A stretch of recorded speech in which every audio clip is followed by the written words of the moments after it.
Welcome.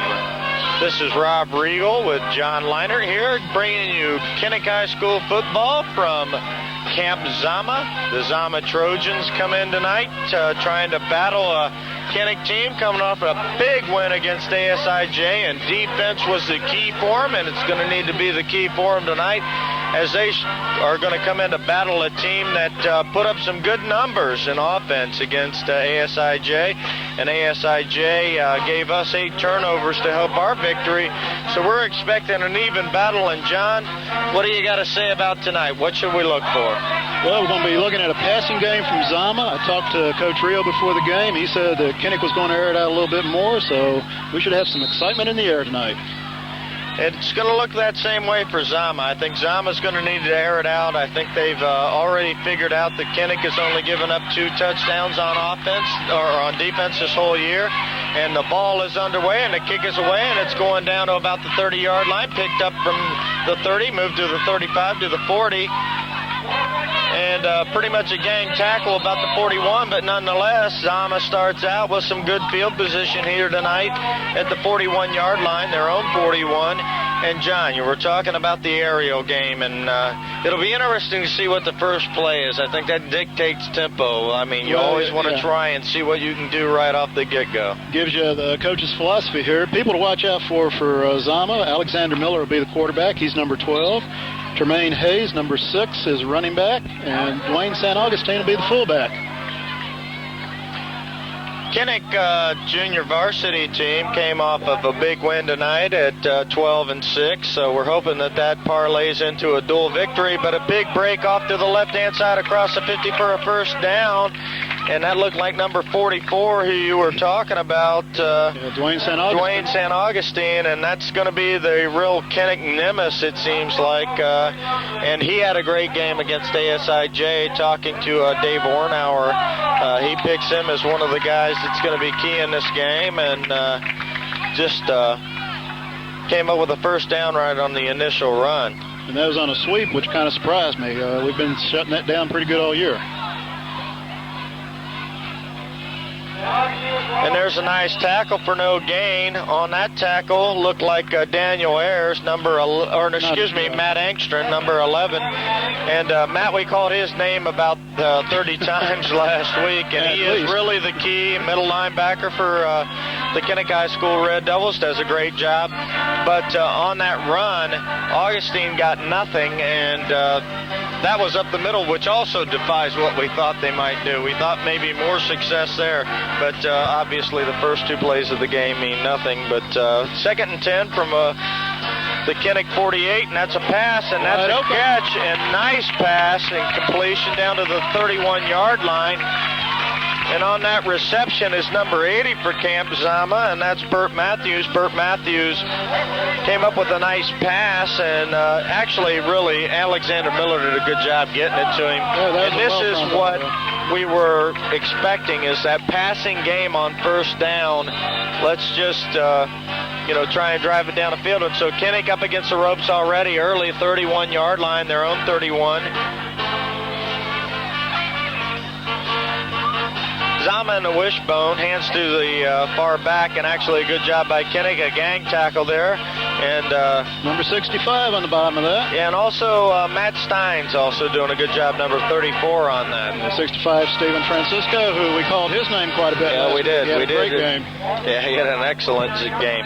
And that's actually what Kinnick's going to need to do, but it'll be interesting to see if they do to go to the passing game, how much they try to blitz or disrupt the passing game, because Kinnick's not used to seeing a passing team, and Zama normally not a passing team, but a nice run there, and that is, I believe that's Tremaine Gaines. Yeah, it's Tremaine Gaines, and that's exactly who it is as he gets up, and he has a good gain there to about the 21-yard line, so it's going to bring up about a 3rd and 2. And Kinnick's already being called to the sidelines, and this is kind of indicative of the really the Edgren game, where early on there was a good drive, but realistically, Zama got great field position at the 41-yard line, and it's hard to do a lot with that. But Kinnick's going to regroup and see what they can do about it. Yeah, Zama's offense is in gear right now. Every play's gone for something except that second play where we stopped them. St. Augustine made the tackle on that last play, but unfortunately it's about 8 yards downfield. So Kinnick's got to do something to stop this attack. Just to kind of set the stage for the fans at home, Kinnick comes into the Conto Plain series undefeated. They're undefeated in the Conto Plain, 3-time defending Conto Plain champions, and really defense has dictated Kinnick's success in the early part of the year. They've been able to shut out 2 teams. Their only loss to Edgren, and for 3 quarters they were able to shut Edgren down, and that's what we need tonight, to see a lot of good Kinnick defense. And that looks like it's going to go for a first down. It's past the 20-yard line, and it's Termaine Gaines again, brought down by Matt Engstrom. Yeah, Engstrom, you're going to hear his number called a lot tonight, number 11 if you're viewing at home. He's a middle linebacker, leader in tackles this year for Kinnick. And he's actually fully healthy. That's one of the things that's key for Kinnick tonight. He's been struggling with a little bit of a shoulder problem, and then he's also had some hip pointers, but he's been able to shake those off, and tonight he says he's fully healthy, and I got to believe him. But we're going to see how this goes. And Zama dictating tempo early here as they have a first down.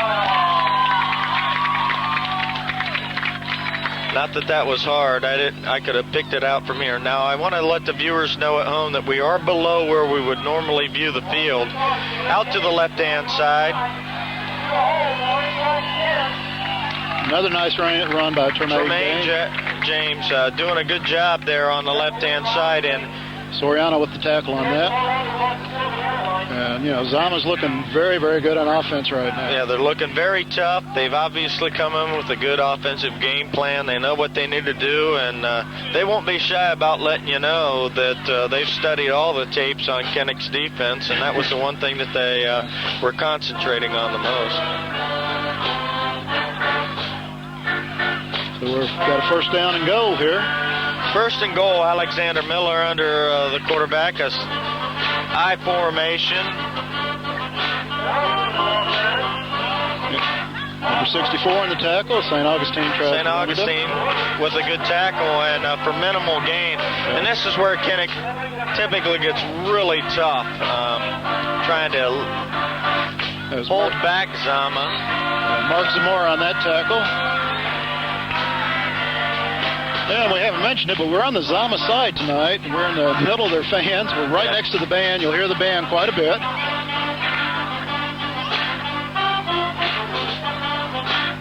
Okay, and the wishbone. A throw out wide open for a touchdown, and that looks like it was a tight end. Number 80 again.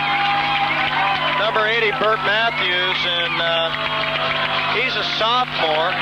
And comes up with a big reception for 6 early points, and Zama's got to be excited about what's gone on early, as Kinnick is now down 6-0, and really we didn't offer up much resistance, sir. No, we didn't. Zama took the ball, moved it right downfield. Good play calling on Zama's part, good job. They mixed it up. The kick is away. That looks like it'll be good, and it is for a 7-point lead. And 7 points is huge against Kinnick early on, because that's exactly what the Misawa Edgren Eagles did. Brought up some early points, and then Kinnick was unable to answer. And we're going to have to see how good we can be on offense here to try and knock back some of the score here. Well, Kinnick's played on hard all year, and they're going to have to dig deep now and get some sort of offensive drive going. One of the things that we might point out to the crowd is that we did mention earlier that we thought Misawa was in the Conto Plain this year. They are going to be, or they're going to be in our league, but they do not count against our schedule. So Kinnick, in essence, is undefeated, but for the Kanto Plain Championship, but Zama with 2 Kanto Plain losses is not... well, no, Zama's 1-1 in Kanto. Yeah, 1-1 in Kanto Plain. So they could tie with a win tonight. Yeah. They're actually 1-2 overall, as they lost to Misawa last week, and by 26-20, virtual dead heat.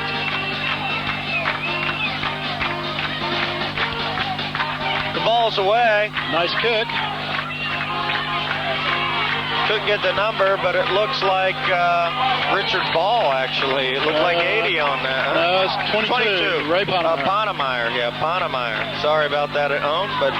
we're a long way away from these numbers. Yeah, we are. We're not near as close to the field as we would be at Kinnick, and it's making it a little more difficult. And actually, the fans at home that follow Kinnick football got a better idea what's going on than we do, so we'll try and limit what our opinions are to a certain extent. But Kinnick's got good field position to start their first drive, sitting around the 37-yard line or so. Yeah, about 36.5 for Kinnick, and Kinnick offense last week showed that they're ready, coming up with 14 big points, or actually 16. And off to Engstrom up the middle there. Matt Engstrom plays both ways, number 11. You'll see him a lot tonight, and I think Kinnick is trying to do the same thing to Zama that Zama did to Kinnick. Let's one running play, and then we'll get back to the aerial attack. Look for tonight, number 25, Matt Calhoun. Matt has changed his number from 30 last week, and he should be doing some good. Pass right to Mike. And that's what they're going to try and do. They're going to try and dictate tempo with the passing game. They're about a yard short on that. A little short, huh? But that's what they want to try and do. They want to try and answer Zama, mano a mano, whatever you're going to do, we're going to do. And Kinnick offense, obviously, not the stalwart of the team. The defense dictates tempo usually. But tonight they got to get some points on the board. They have to be able to answer. That they do. And, Zama's a big team. We're looking at their line right now. They got some hosses out there. Yeah, they got a big line. Yeah, they're bigger than ASIJ, I believe. Right, and for the fans viewing at home that may have just seen Kinnick for the first time tonight, Kinnick is probably the smallest team on the Kanto Plain, and historically not very big, even though the defending 3-time Kanto Plain champion. Speed is what dictates tempo for Kinnick. Ayers is in trouble Ayers here. is in trouble, and he's going to go down, and he needs to hold the ball. That's Dwayne St. Augustine, number 44 in there for Zama. You're going to hear his name a lot tonight, unfortunately. Absolutely. Good ball player. So that's a huge loss for Kinnick. It's going to bring a 3rd down and about, I'm guessing about 20 yards from here.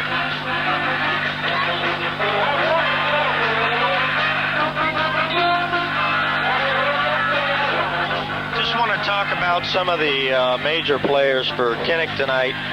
You're going to see in the backfield, typically you're going to see Gerald Soriano, Ray Ponemeyer. You're going to see some in the flanker position sometimes, the receiver, Calhoun.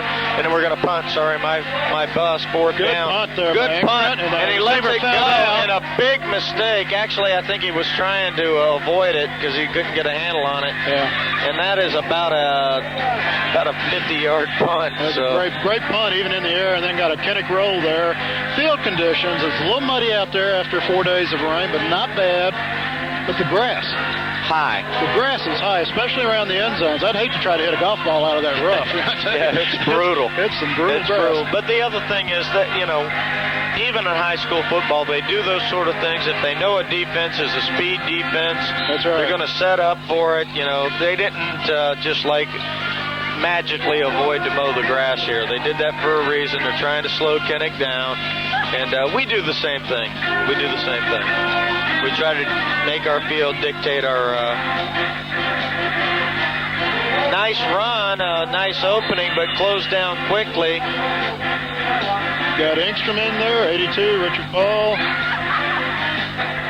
65, Francisco. Kinnick line in there. Yeah, basically all of them, but that's what Kinnick needs to do. Minimal gain on that. We're looking at about actually a loss on the play of about a yard. It's going to be second down and 11. I said 82, Richard Ball. That's actually Rextini Andrade. Rextini Andrade, yeah. Andrade, sorry about that. He's done a good job so far this year. He's come in key moments. There's a fumble, and it's on the ground, and it looks like Kinnick may have recovered. We got a white helmet on that ball, and they've got it. And Kinnick High School Red Devils, their first big break of the game, and this is exactly reminiscent of the ASIJ game with 8 turnovers. That was number 34 coming up with that. Matt Steins comes up with the recovery on that, and it was basically a mishandle by the quarterback, getting it in the running back's arms. Yeah, I was watching it through my binoculars there. There was no connection. They never had the ball. Yep. So Kinnick's got a break. Got to take advantage of it. Yes, they do. And actually, this is going to be great field position. Daniel Ayers under center in the backfield. Can't see that number. Looks like a little too far. Yeah, Soriano. Ayers going to keep it. Ayers is getting a pitch, and it's good over to Ponemeyer, it looked like. No, that's Mike Calhoun. Calhoun. So Calhoun coming in to run the ball a little bit more tonight, and that's a change. Yeah, he started in motion and just kind of stayed out there for the pitch. Good Now, play. we ran that a couple of times last week for nothing, and it comes out good. What's happening is Calhoun comes from the flanker position and actually gets the pitch on the ball, so it's almost a double option out to one side there. So a good gain by Kinnick there, and Kinnick has to get points here. Oh, absolutely. Zama's taking a timeout to talk about it.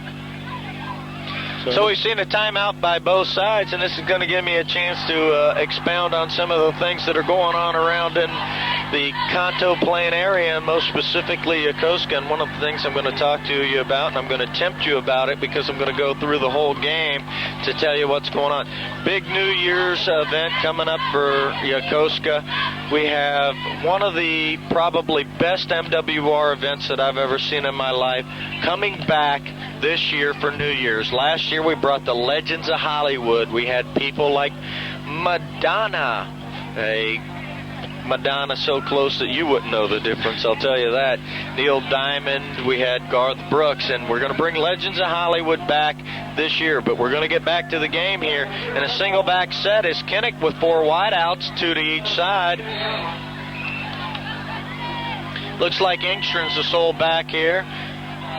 Ayers gets ready to take the snap. He's going to go ahead for the first down and a touchdown, and that's going to bring it to 6-7. And Kinnick is going to be facing a situation that we haven't talked about much this year, but it's going to bring up the extra point problem. I did ask the coaches today, and they said they were going to try to kick the ball. Matt Engstrom got a good leg, as we've seen, and they've practiced it a little bit, so they're going to try it. However, they may go. He's lining up to kick it. He's going to line up to kick it, and on the hold there, it looks like number 25 for Kinnick, and that is Calhoun, who's going to be holding it for him. And Calhoun's a backup quarterback, so that's the guy you want. And it's blocked, but it still might go through. It does! But there's flags. There's a flag on the play.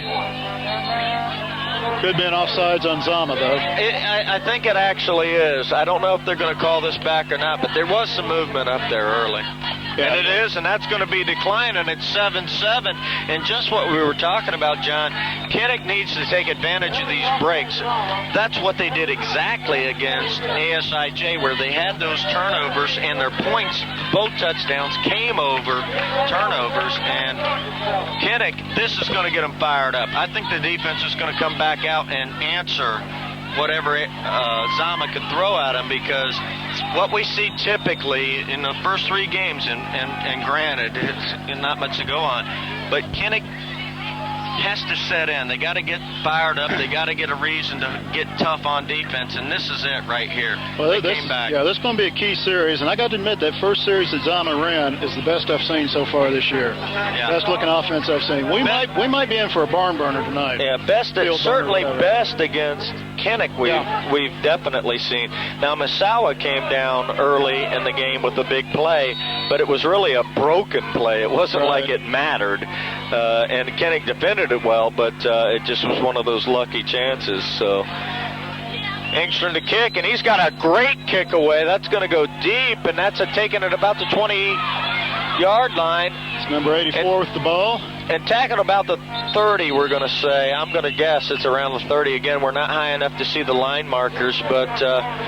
There's number 50 coming up off the bottom of that. Phil Fitzpatrick had plenty of help from the Red Devil teammates out there.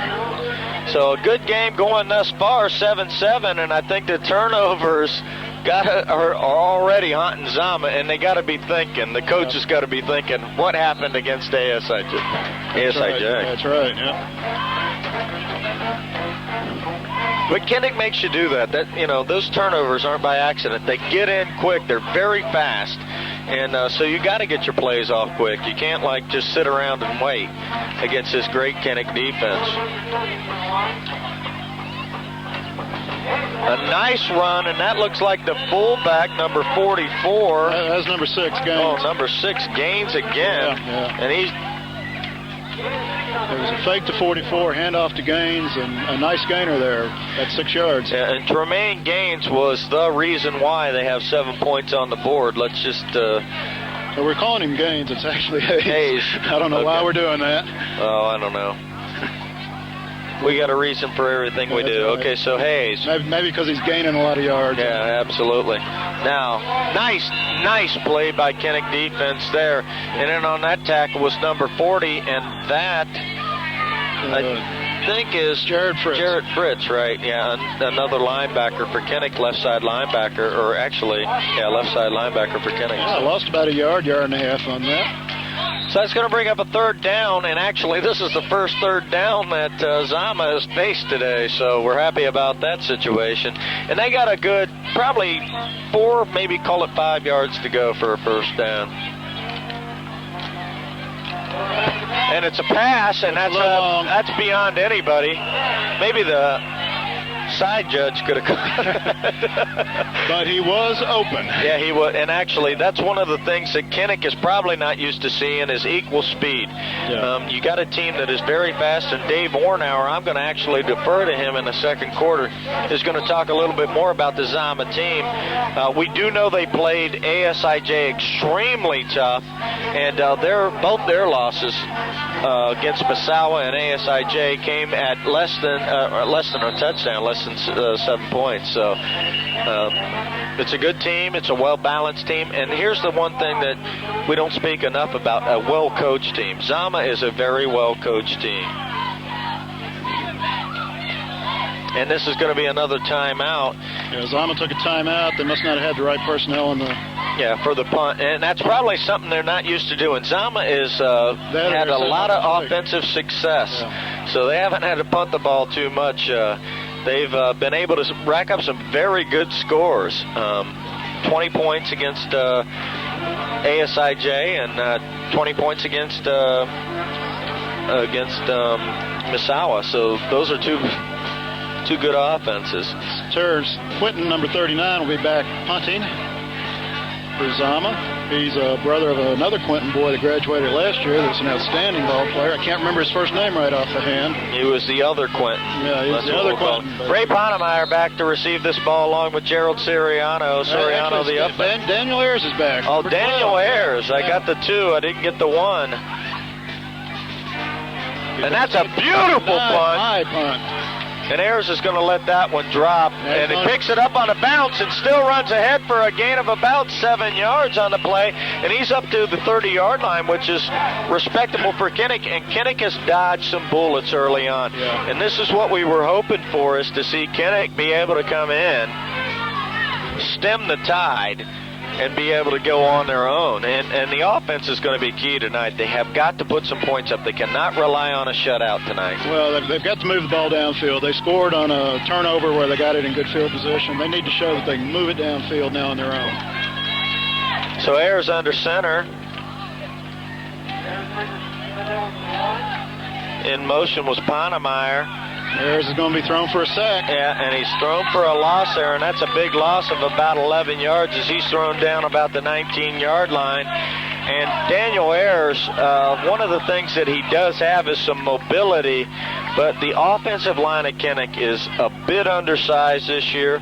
Probably the biggest player would be Samar, who's 63. He's the center. He's about the biggest guy, but he doesn't stack up to even the closest guy on Camp Zama's defensive line. So they're going to have a struggle there. And I think that's what they're trying to do, is get him to roll out and try and do something. Yeah, a little misdirection here and there. Single back set, 4 wideouts. In motion, Ponemeyer comes towards the quarterback. He takes a handoff. He's got some room, and he's running out to the left-hand side, and Ponemeyer out to the left, and he has a good gain, about 2 yards shy of the first down marker, actually. So, maybe 4 yards, let's call it. I tell you, number 82, Rextini Andrade, had a key block in that run. Absolutely. Sealed off the defensive end there very well, and did a great job letting Ponemeyer get loose. And Ray Ponemeyer's done a good job coming from that flanker position in those sort of plays this year. Richard Ball going out to the right-hand side. Key 3rd down and 3 here. And the ball's on the ground, and the pass is still away, and that's going to go for a first down, and that's a great play by Ayers to pick that ball up and still get it, and I couldn't see who the receiver was. I didn't get that either. In fact, I thought it hit the ground, but apparently not. It's first down for the Red Devils. First down for Kinnick, and facing 2nd and 20 comes up big, and you got to give your hat off, because this is really, I think, the best we've seen Kinnick come back from a penalty yet this year. Yeah, from a bad break like that, getting thrown for the loss, and they've taken it, got first down here, moving it at about the 43-yard line. Ayers a single back set. Soriano in the backfield.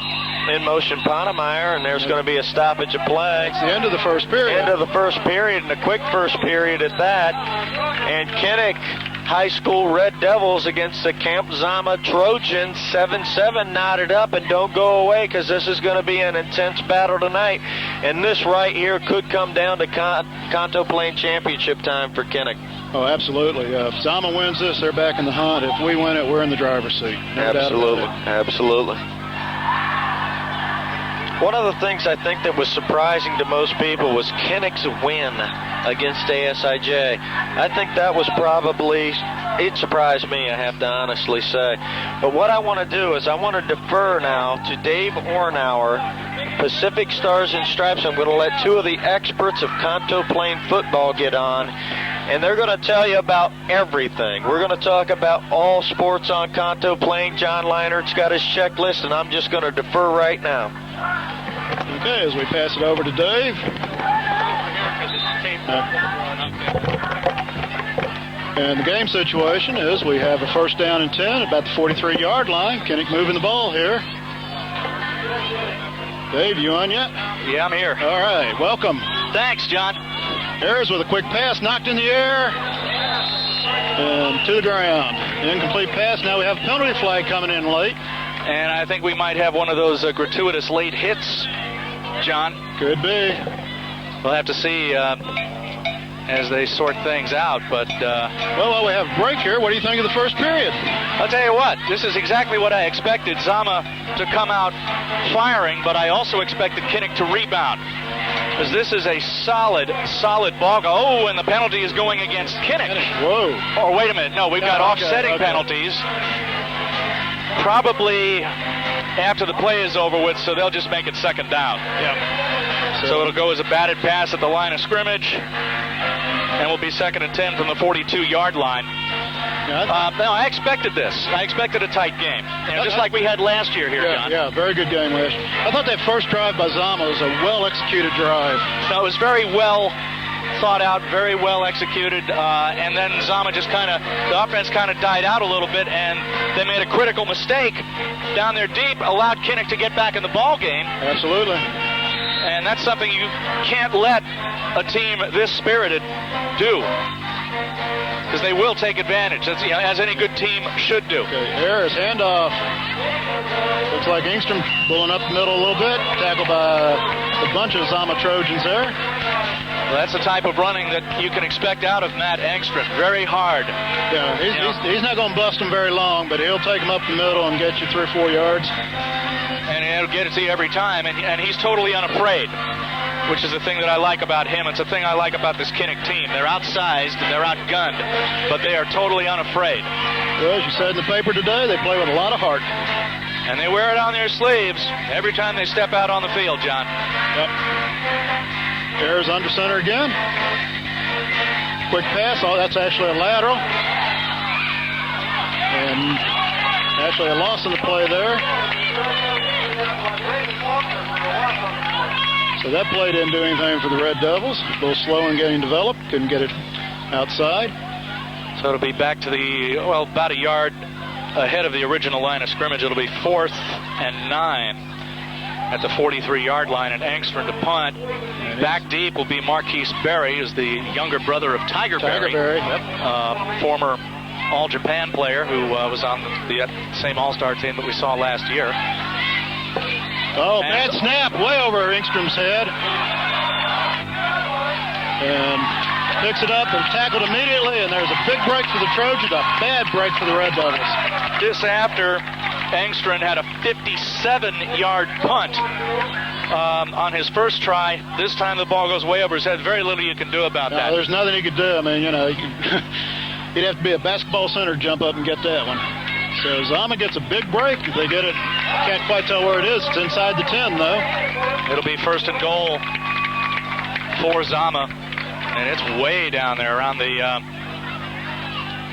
guess around the 11-yard line. Yeah. They can make a first down without getting a touchdown. It is at the 11-yard line. Yeah, okay, 11-yard line. So the Red Devils have put themselves in the hole here as Alexander Miller brings the Trojans up. Kinnick needed a defensive stop here. Man in motion, Miller back to pass. Throws it, got man open, but overthrows him. The same guy, Burt Matthews, that he found on the first touchdown pass on the same play that they scored twice on ASIJ through the air in their 26-20 loss a couple of weeks ago. Yeah, this Miller's got a pretty good arm. He's had his receivers open. He just hadn't hit them. He's been a little long on a couple of passes tonight. Alex Miller, a veteran of the Yongsan Raiders of the Korea Youth Activities League's senior division, played a couple of seasons along with his brother Brad. And they came over to Zama a couple of years ago, and Alex has stepped in and has shown his abilities under center for this Zama team. Handoff and nothing there. Hayes couldn't break it as number 61 and number 12, Daniel Ayers, with the initial hit. Daniel Ayers forced that play, and a timeout called by Zama. They want to talk it over, John, and I guess you all wanted to talk about some stuff with me. Well, you know, you wrote a nice article today in the paper about Kinnick playing with heart. Appreciate that. Very true article. Then you had another article in there about Edgren and Iwakuni and maybe forming a new league. Talk about a raw deal. And I'm going to speak frankly here, people, and honestly, I don't care who I anger when I say this.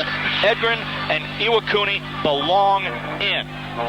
And the way to do that, as we were talking about before the game, the athletic directors and principals around the Kanto Plain should throw out the rule book, throw out the membership as to who belongs to what, because football, to me, is a special breed, especially since Edgren has gone to such lengths and done so much to try to get in the league. And Richard Elliott down at Iwakuni's pretty much done the same thing. Why punish them? Because they're simply that far away. If they want the competition, if their youngsters want the competition, then for crying out loud, give it to them. And I agree with you on that, Dave. I think, but they cannot be in the Kanto League, so we should disband Kanto and maybe form a new league of Form an all-Japan American high school football conference. Yeah, and only in football, not other sports, just in football. That's because football is that special breed. It is different. And because of the distance and because of the low number of teams involved in the league here, right? You know, it's kind of hard, really, to not take a look at something like that. Yep. Movement on the line, number 74 there. Got a little anxious for Zama, so that's going to cost him 5. And they're marching smartly in reverse. As we see, I believe that's Justin Roth, who had a key fumble recovery in Zama's 14-6 loss last week to the Edgren Eagles in the rain down at Atsugi. You know, and that should have counted as a conference game, John, in my eyes.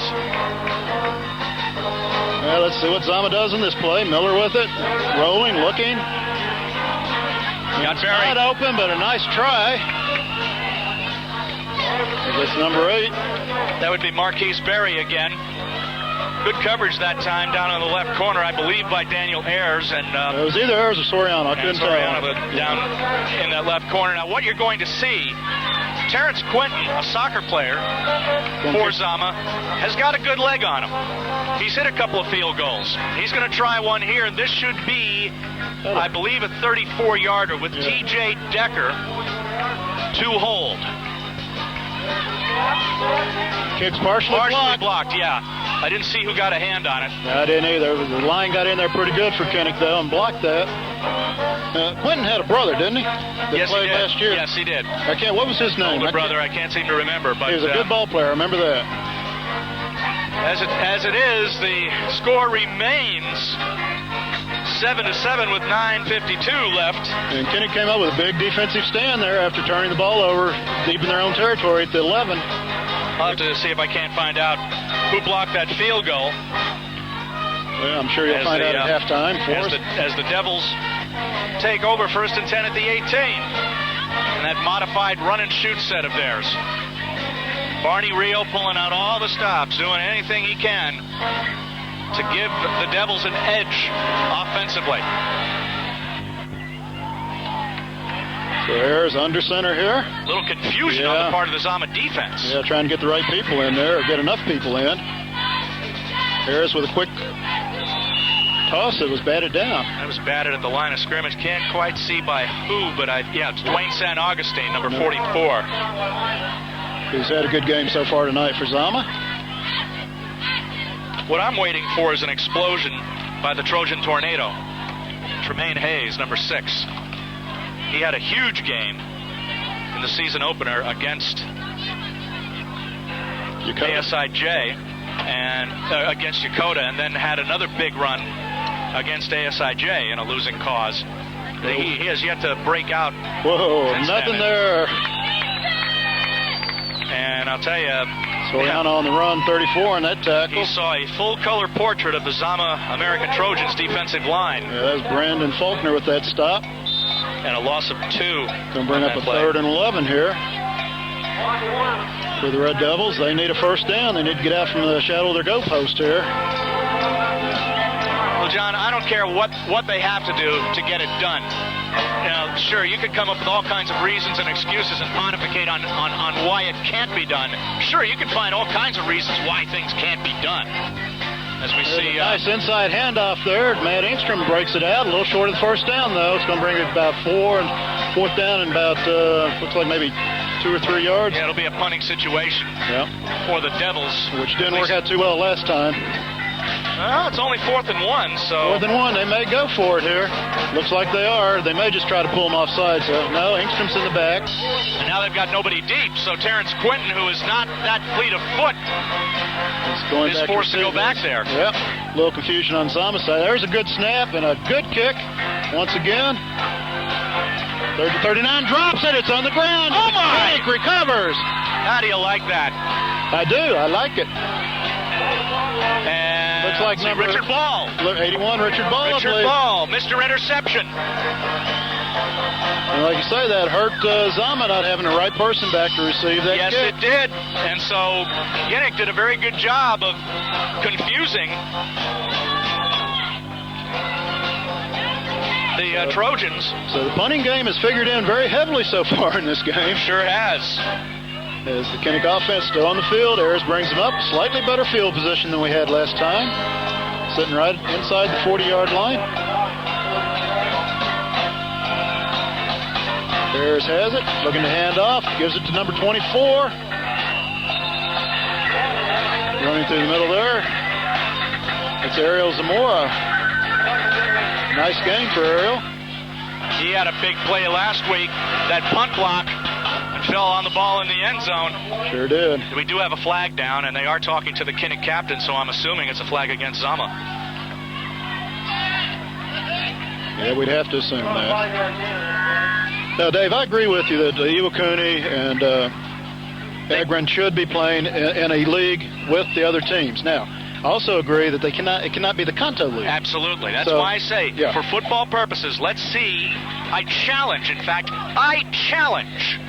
the athletic directors and the principals in this league to form an all-Japan American high school football conference. I will even provide the trophy. I'll do that. I'll go that far. I'll make the first step.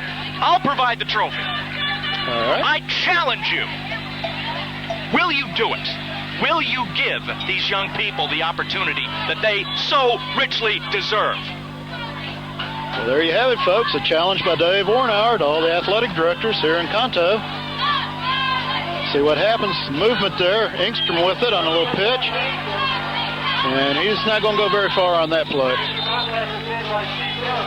Thought I saw some movement. I don't see a flag down, though. Now, there is a flag. There is a flag? All right. Yeah, there was a flag. It came down on the right side, but this might be against Kinnick. Yeah, I thought I saw somebody in the line move for Kinnick. Yeah. Illegal procedure, and that's what it's going to come to. So it'll be a loss of 5, and it'll be first and 10 at the 40 again. First and 10. We'll start all over here. Roger that. Only a little bit less time on the clock. Yep. So trading penalties here, 5-yard penalties.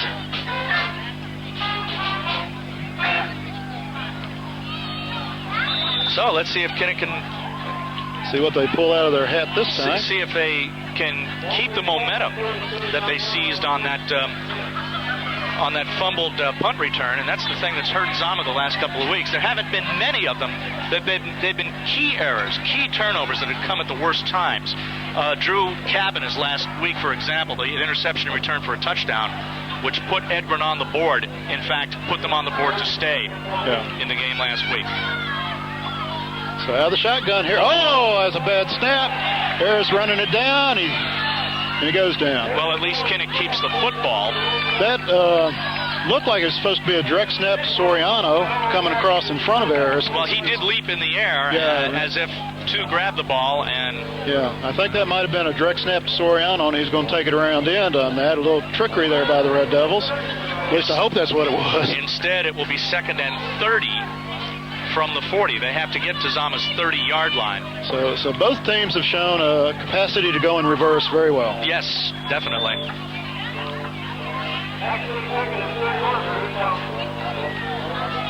So Harris moves back up under center this time. Should be a passing down here. He rolls, he's looking, he's under tight rush. Needs to get rid of it. He gets rid of it. Got a man. Thrown. He got a man open. A good throw. Number 24, Ariel Zamora, with a nice catch as Ayers throws that ball just as he's getting hit. And would you believe it is now 3rd and 5. What a play by the Red Devils. I thought for sure he's going to get sacked back there. Instead, Ayers runs out of trouble. Shows a good arm there as he throws that ball about 25 yards downfield. And now a timeout called, this time by Kinnick, with 5:41 left. There was one other. Yeah, we've covered football. What about volleyball? We've read that there's a little problem with the volleyball Far East. I don't know if it's so much a problem. You have people like Jim Farrington and Jeff Selditz who have been around volleyball tournaments for a long time. They've seen the way tournaments have been run. They know what mistakes have been made. They know what has been done right. Now, Guam High School is trying to run a volleyball tournament for the very first time. Right. Credit them. They are doing everything I think that they possibly can to try to put on as good a tournament, considering the things that have not been done, which are seeking billeting and facilities on base, which they don't have. Well, now let me interject. I just got back from Guam. Yeah. And, we're in ThreatCom A here, but their version of it's a lot tighter than our version here in Japan. I mean, they don't let you park within 50 feet of the buildings. They're checking everybody's ID coming in. If you don't have an ID, you don't get in. But, I mean, this is stuff that should have been done last spring, well, and I don't think it was. Well, it might not have been. I don't think it was. I don't think that they ever asked the right people on either base, Big Navy or Anderson, for the type of help that is necessary. That's very possible. No, and to me that's wrong, because it ends up costing families, it ends up costing kids. Well, what is it, $70 a night? Is that what I read? $35 $35 a night.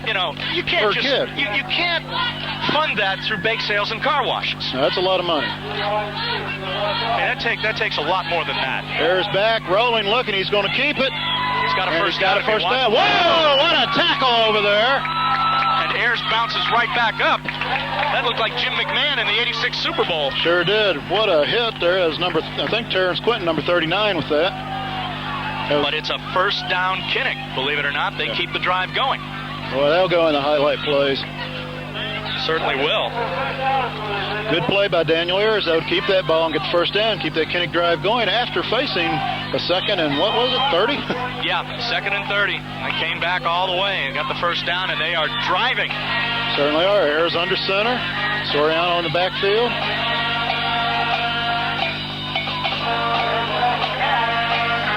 Intercepted. Yep, number 82 for Zama. That's Joe Ramsey. That's his third interception of the season. He's got a nose for that football, I tell you. Yeah, that's a good play on his part, I tell you. So Zama dodges a bullet, and they get the ball back inside their 30-yard line with 5 minutes, 29 seconds left here in the second quarter. Score still 7-7, as we have a very even game here tonight. A little bit more exciting than the ASIJ game of last week. And just as tight and tense as the battle we witnessed from these very seats last year, John. Yep. And no room there as they tried to go up the middle. And off the bottom of that is number 12, Daniel Ayers. Once again, Ayers making the big play as Kinnick's defense comes up big again.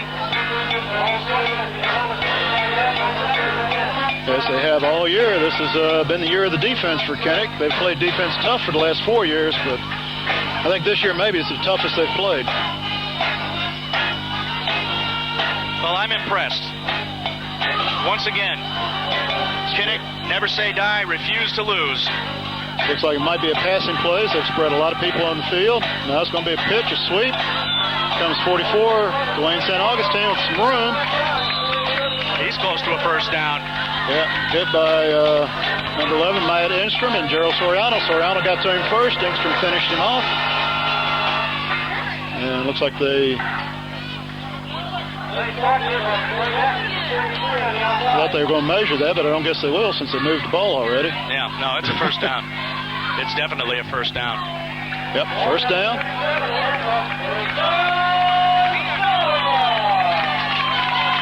So that's just a good old-fashioned sweep there. Pitch to St. Augustine with a lot of blockers out in front of him. Student body left, they'd call it at USC. And once again, we hear the dulcet tones of Tim Decker upstairs, the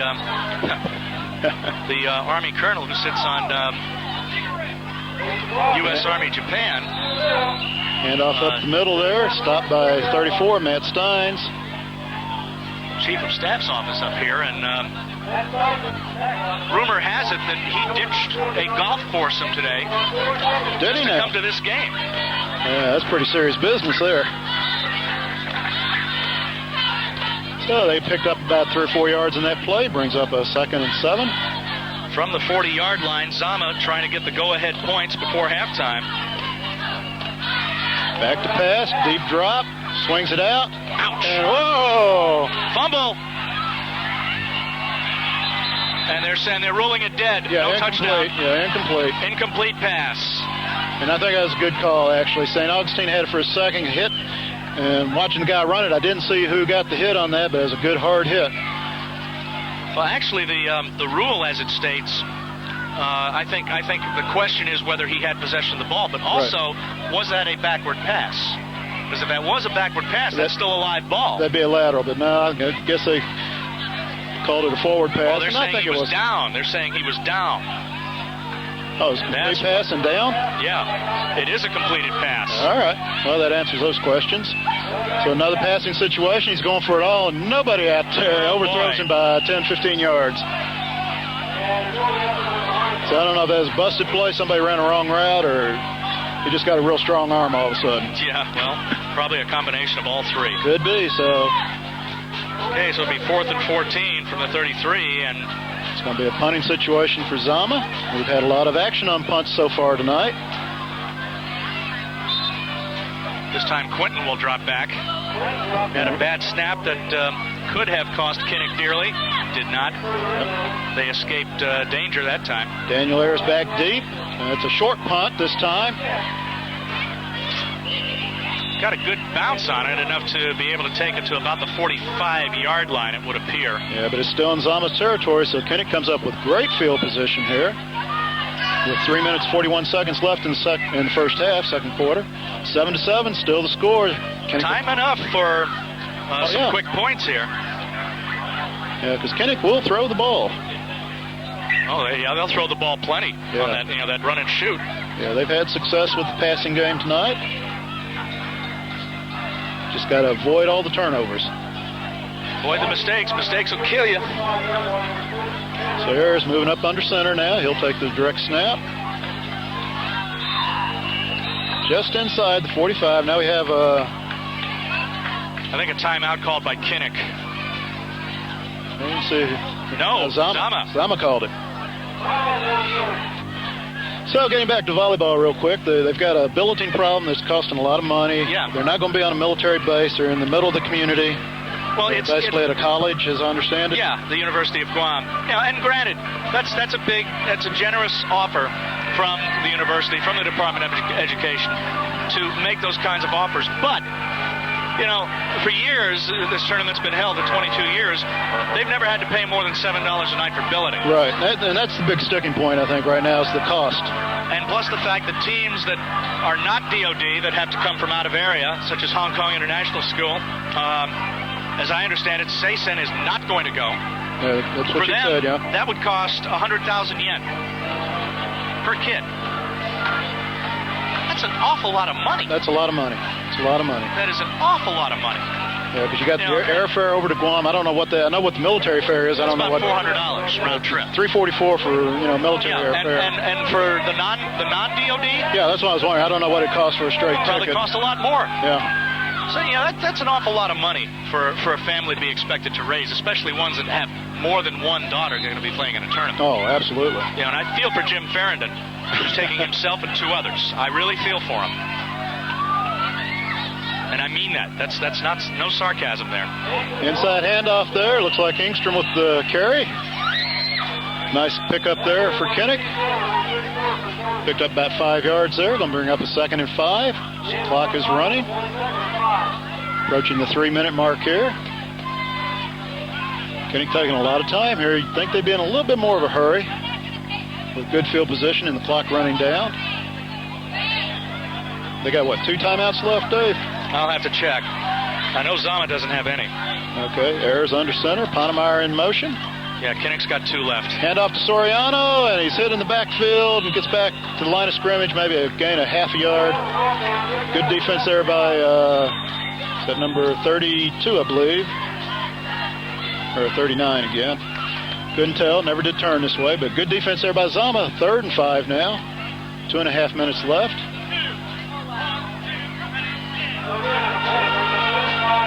Kinnick taking a long time to get this play in. They may be having to do the play on 3rd and 10 as they are running out of time. Some more in motion.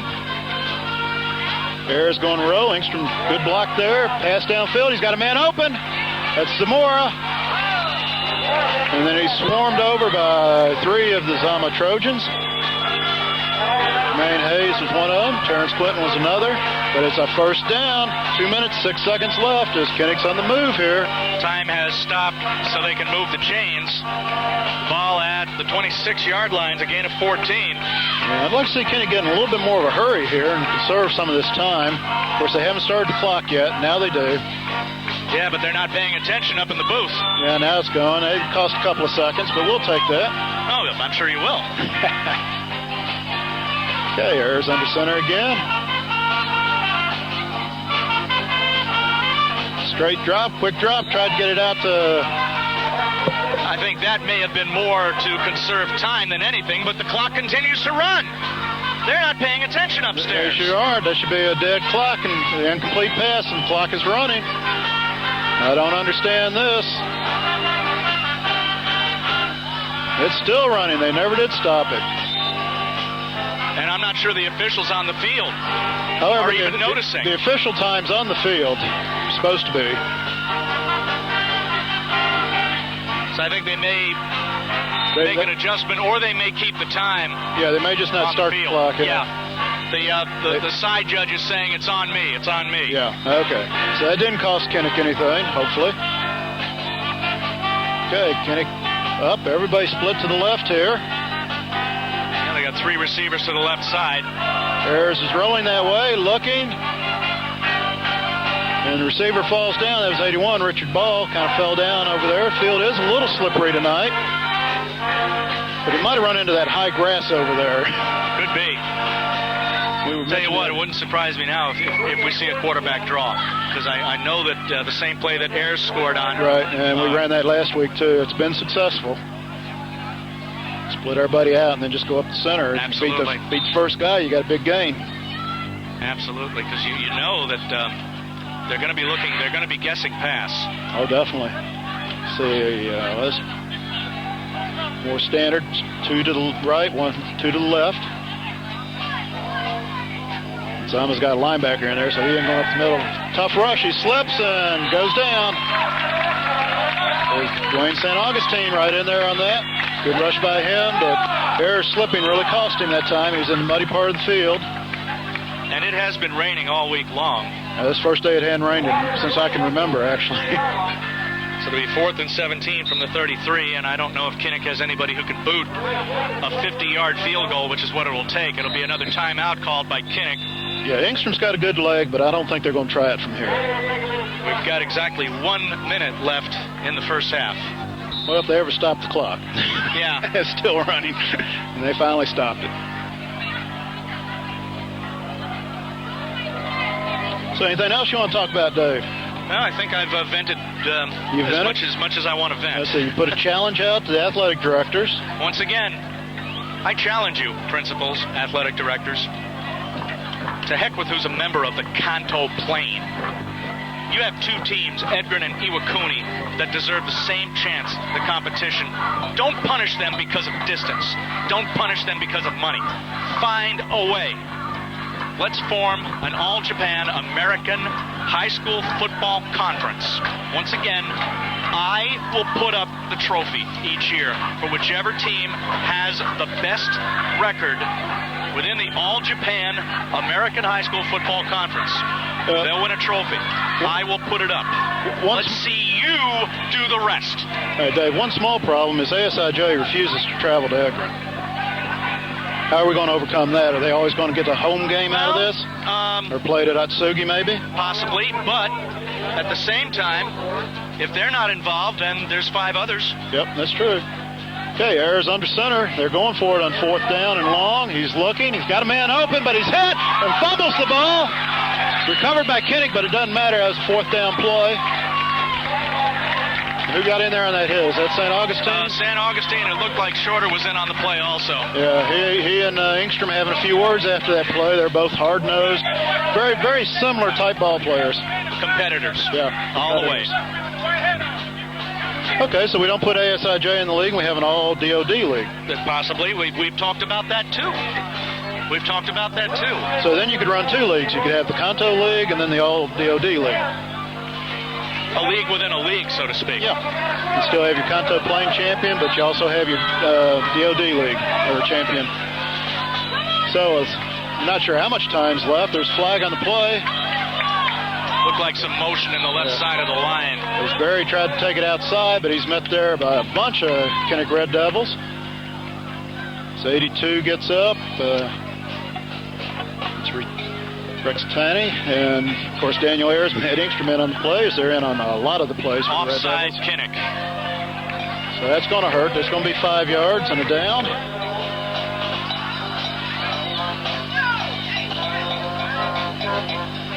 Clock shows 51 seconds left in the half. We're not sure that's official though. No, they've definitely been having timekeeping problems upstairs. Yeah, sometimes you get excited watching the game and you forget to turn that clock off. Oh, I've been there. You've done that, huh? I've been there. It's easy to do. So 1st and 5 at the 48-yard line. Zama's going to have to air it out, I think. I don't think they're going to be able to march down the field with runs here. Miller back to pass, heavy rush, gets it away to nobody. Yeah, he just gets rid of it that time. Yeah. I think the intended receiver might have been Berry, who slipped in the backfield. Could have been. He wasn't anywhere close to that ball, though. That's a good job by Miller getting rid of it, as he was under a heavy rush there by Red Devil. Brings up a 2nd and 5, 41 seconds showing on the clock. As the band continues to rock and roll. Yeah, we're right next to the band, so we're hearing them pretty good tonight. Yeah, we did that last year, too. Absolutely. Had a lot of that last year. Okay, Miller under center. Drops back. Another Looks like a stiff screen rush. pass, but yeah, that was a screen pass they were trying to set up that time. They let Kinnick come through, but didn't connect on the pass. So it's going to bring up 3rd down with 37. That play only took 4 seconds to run, huh? Okay. Yep, sure did. That was a quick rush, I guess. Yeah, very quick. That's why the last minute of a half, the last minute of a game can sometimes, as Dick Vitale says, it's an eternity in basketball. And it's certainly an eternity in football. They had incomplete passes or penalties or missed executions or whatever. So we're 3rd down and 5. Now it's going to be a pitch. Berry's going for it. Pass, man's open, but a little too far off the fingertips. It's number 80, the intended receiver, Burt Matthews. He's been the favorite target tonight. So 4th and 5 at the 48, and I'm assuming that the punt team is going to come in. I think at this point, both teams should be content to just run the clock out. Well, I think so. Neither offense is sustaining anything. Both defenses pretty much got all bases covered. So, Kinnick gets the ball back. Take it to the house. This would be a good play to run a fake punt up if you have one in your arsenal. I know Fred Young would. That's for sure. Whoa, look at that. What the kick. Woo! And it's going to be down At the 3-yard line by Nathan Smith. That was a beautiful punt by Terrence Quinton, number 39 for Zama. We've seen some good punts tonight for a high school football game. These guys are kicking the ball. 49-yard punt that time. Wow, that's good at any level. Well, you had a 57-yard punt by Angstrom on the very first series. Now, Kinnick's in a very dangerous position. They're down on about the 3 or 4 yard line.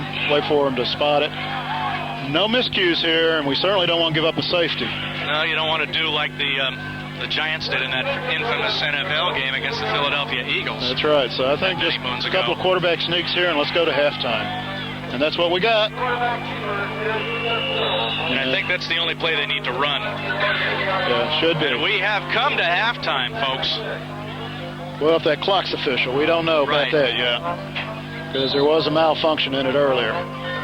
Well, Kinnick is running off the field, so I'm assuming that the clock is more or less official. I guess so, because there it goes off, and the officials call for halftime, so we're at half. Dave, once again, want to thank you for coming up here at second quarter. It's always a pleasure to have you. Glad to do it. And, anytime you're around, feel free. We'd love to have you up here. Thanks. Okay, thank you, Dave. And that's it for the first half. Score is 7-7. We'll be back with the second half in just a moment.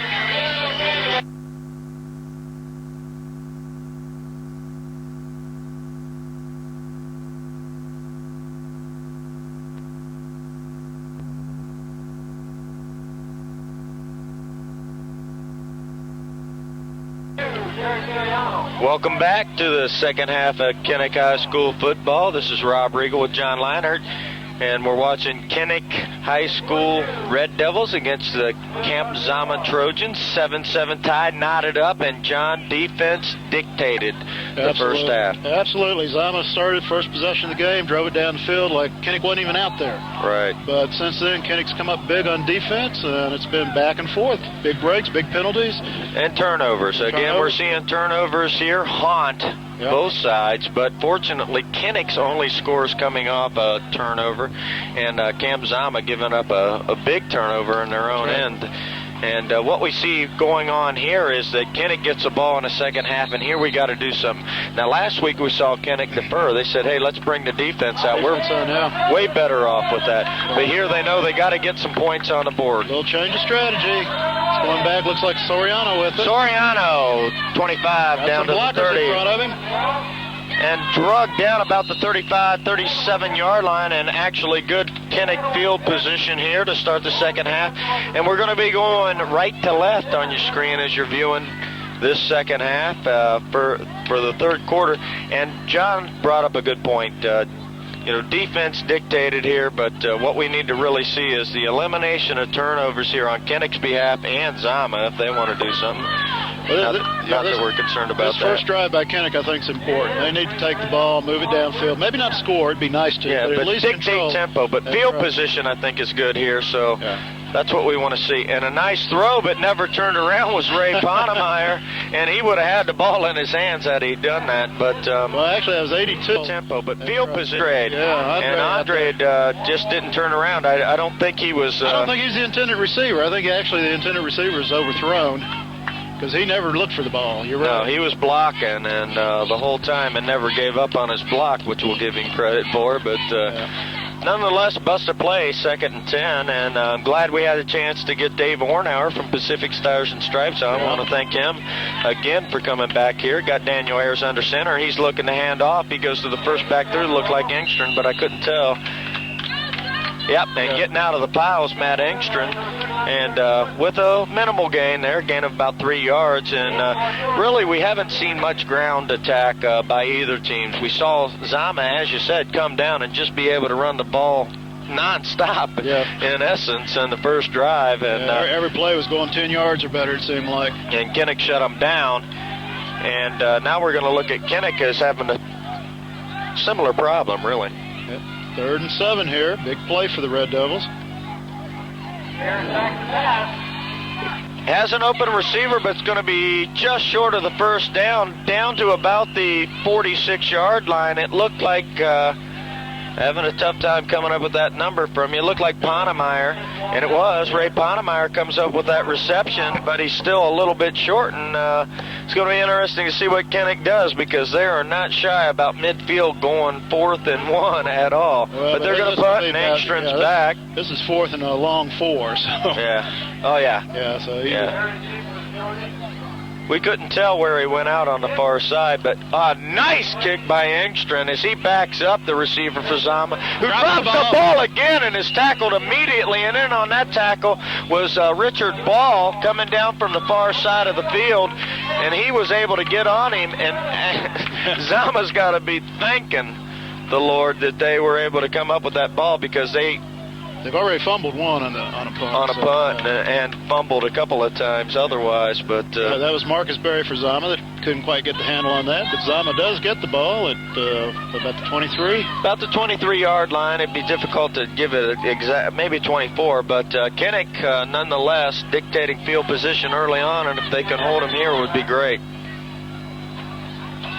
Zama in a single back set, and they're going to go out to the pitch, and nice gain out to about the 32-yard line. That's Dwayne St. Augustine, number 44, and a good tackle by number 81, Richard Ball. St. Augustine doing a good job getting out to the right-hand side, but Richard Ball able to come up with a good tackle, and that's going to bring up 2nd and about 6. Yeah, that was a good-looking play there. Got a few yards. It was actually a different setup for them. They opened it up, and they opened up the formation a little bit, and that was obviously going to go out to one side or the other. Offset formation. Haven't seen much of this. And again, going towards more of the pitch-type play, going to run to the side, which Kinnick typically is strong, but that doesn't get him anything here as Zama gets a first down. That was number 44, St. Augustine again, brought down by Matt Engstrom. He cut that back inside after going wide a little bit. They've run that one more time for a gain. It wouldn't surprise me to see the timeout come and some adjustment, because Kinnick, what they don't want to do is they don't want to allow them to get 7 early on a first drive of the second half. So might want to run it going the other way this time instead of the same way. Well, we're to the near side of the field on the near side hash mark. Got open field to the other side, and that's going to be more up the middle. A nice tackle made immediately, and I'm going to pick that number up 24, here. 24, Ariel Zamora, and on that tackle did a great job. Got some help there from Derek Tones, number 61. And we haven't seen much from Ariel Zamora tonight on offense, surprisingly. We've seen a lot from him on defense. Actually, he had a great play out here, and that was nice. Yeah, on a 3rd and 30 or so. Yeah, 3rd and forever. Actually, a 2nd and 30. He got it up there close to the first down. And we got a flag on a play, and I think that may be delay a game, actually. They took a long time in the huddle, took a long time in the set, but we're going to see what goes on here. Yeah, we don't have a clock out here to watch that, so... No, illegal procedure. I didn't see that. I didn't either.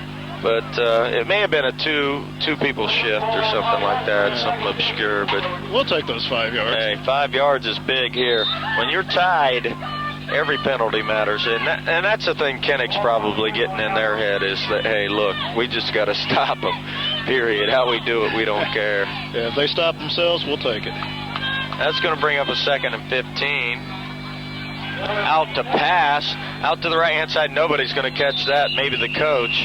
But intended receiver there looked like it was number 8. And number 8 is Marcus Berry, and dangerous person. And I think you already brought out early on, and we'll just reiterate it here in the second half. Marcus Berry, a threat. Alexander Miller, the quarterback. And some of the people that you need to watch for otherwise are Tremaine Hayes, and then at number 44, Dwayne St. Augustine, or St. Augustine, if you want to, like, chop off the T that they couldn't fit in. But, and it's a pass again on 3rd down, and that's beautifully stopped at the 30 and pushed out of bounds, and we got to see who was in on that tackle. Number Ponemeyer, or 82. Andrade was in on that tackle, and Rextini Andrade comes up with a big hit, and that's really going to be key for Kinnick as, that brings up a 4th down, and they really needed to stop Zama's first drive. And they did. It's 4th and 14, an obvious punting situation. Now, what's interesting is we're seeing a little bit different setup in this game where we've got back to receive the ball is the quarterback, and Daniel Ayers has got that one, and he's going to run out to the right-hand side to the 40. He's loose to the 45, actually about the 43, but a good reception by him as he knew he had room. Yeah. Did not see a defender and got out there and picked up another 10 yards from where he got the ball. Caught that on the run and took off with it. Good tackle over there by Zama. Did you see a tackle on him earlier where he flipped up in the air? Actually, You're right I have to tell the viewing audience, look in the Seahawk. We got pictures when he was up in the air that are incredible. Yeah, if they come out, obviously, we hope not to butcher that in the developing process, but came up with some great shots there. And first thing I told Skyler, when Skyler's the cameraman, Skyler Herstrom, want to give him credit tonight, said, look out for the Seahawk because that's going to be a great shot. So 1st and 10 to Soriano. He's got some room out to the right-hand side. He gains about 3 yards on the play, it looks like. Tripped up by number 44 again, Dwayne St. Augustine. Yeah, Dwayne playing both ways, and kind of a Matt Engstrom type player. Exactly, they're clones of each other. Right, exactly. I think Matt maybe has a little bit more athleticism, and not so large. Augustine, big individual, really. And nonetheless, face mask, which is huge for Kinnick, gives him great field position. 1st down, we're in now Zama territory at the 40-yard line. 1st and 10, and we're in the I formation. Wide out to the left and right. Richard Ball to the left. That's up the left-hand side. Soriano looked like he broke free, evaded a tackle, and then tripped himself up. And we got to tell the viewers at home it is soft in the middle of the field, and there was a JV game earlier on. It's Quentin Parker with the tackle, and he just didn't give up on that either. He did a good job. Soriano almost broke free on that. And Gerald Soriano, very quiet night for him. Usually he's the big game player, and well, the game's not over. He's still got time. He's got time. He's got he goes no yards or 50 yards. But here we got the I formation again, and it's interesting to see the set because it looks like they're abandoning that pass philosophy a little bit. And Daniel Ayers out to the left-hand side and fumbles out of bounds. And fortunately for him, was not recovered by Zama as he was hit very hard. It looked like he was trying to actually pitch it to the trailer because he's done that before and got hit just as he was doing that. I don't think he could have hit him no matter what, because well, even if the he trailer was almost out of bounds. He was right close to the side. So actually a benefit to Kinnick there on that particular play, and that's going to bring up a 3rd and 7, looks like. Yeah, about a 3rd down and 7, maybe 6. Kinnick needs to pick up the 1st down here. They want to push this in and score to take the lead here in the 3rd quarter. Ayers back to pass, got a receiver. Ponemeyer, and that is going to be a 1st down and a little bit more, as he's going to gain about 12 yards on the play, get that ball out to about the 25-yard line, and a really nice rollout to the right with the left-handed quarterback. So that was a good-looking play there that Kinnick ran. But there is a flag down, and it looks like illegal procedure. And they're going to back that up, and that goes for naught. Break. That is a very difficult break. And now it's going to bring up 3rd and about 12. 3rd and 12, and no, 3rd and still, 3rd and 12 if they once count the 5. Little bit of a late flag, though, I got to say. I didn't see it come out.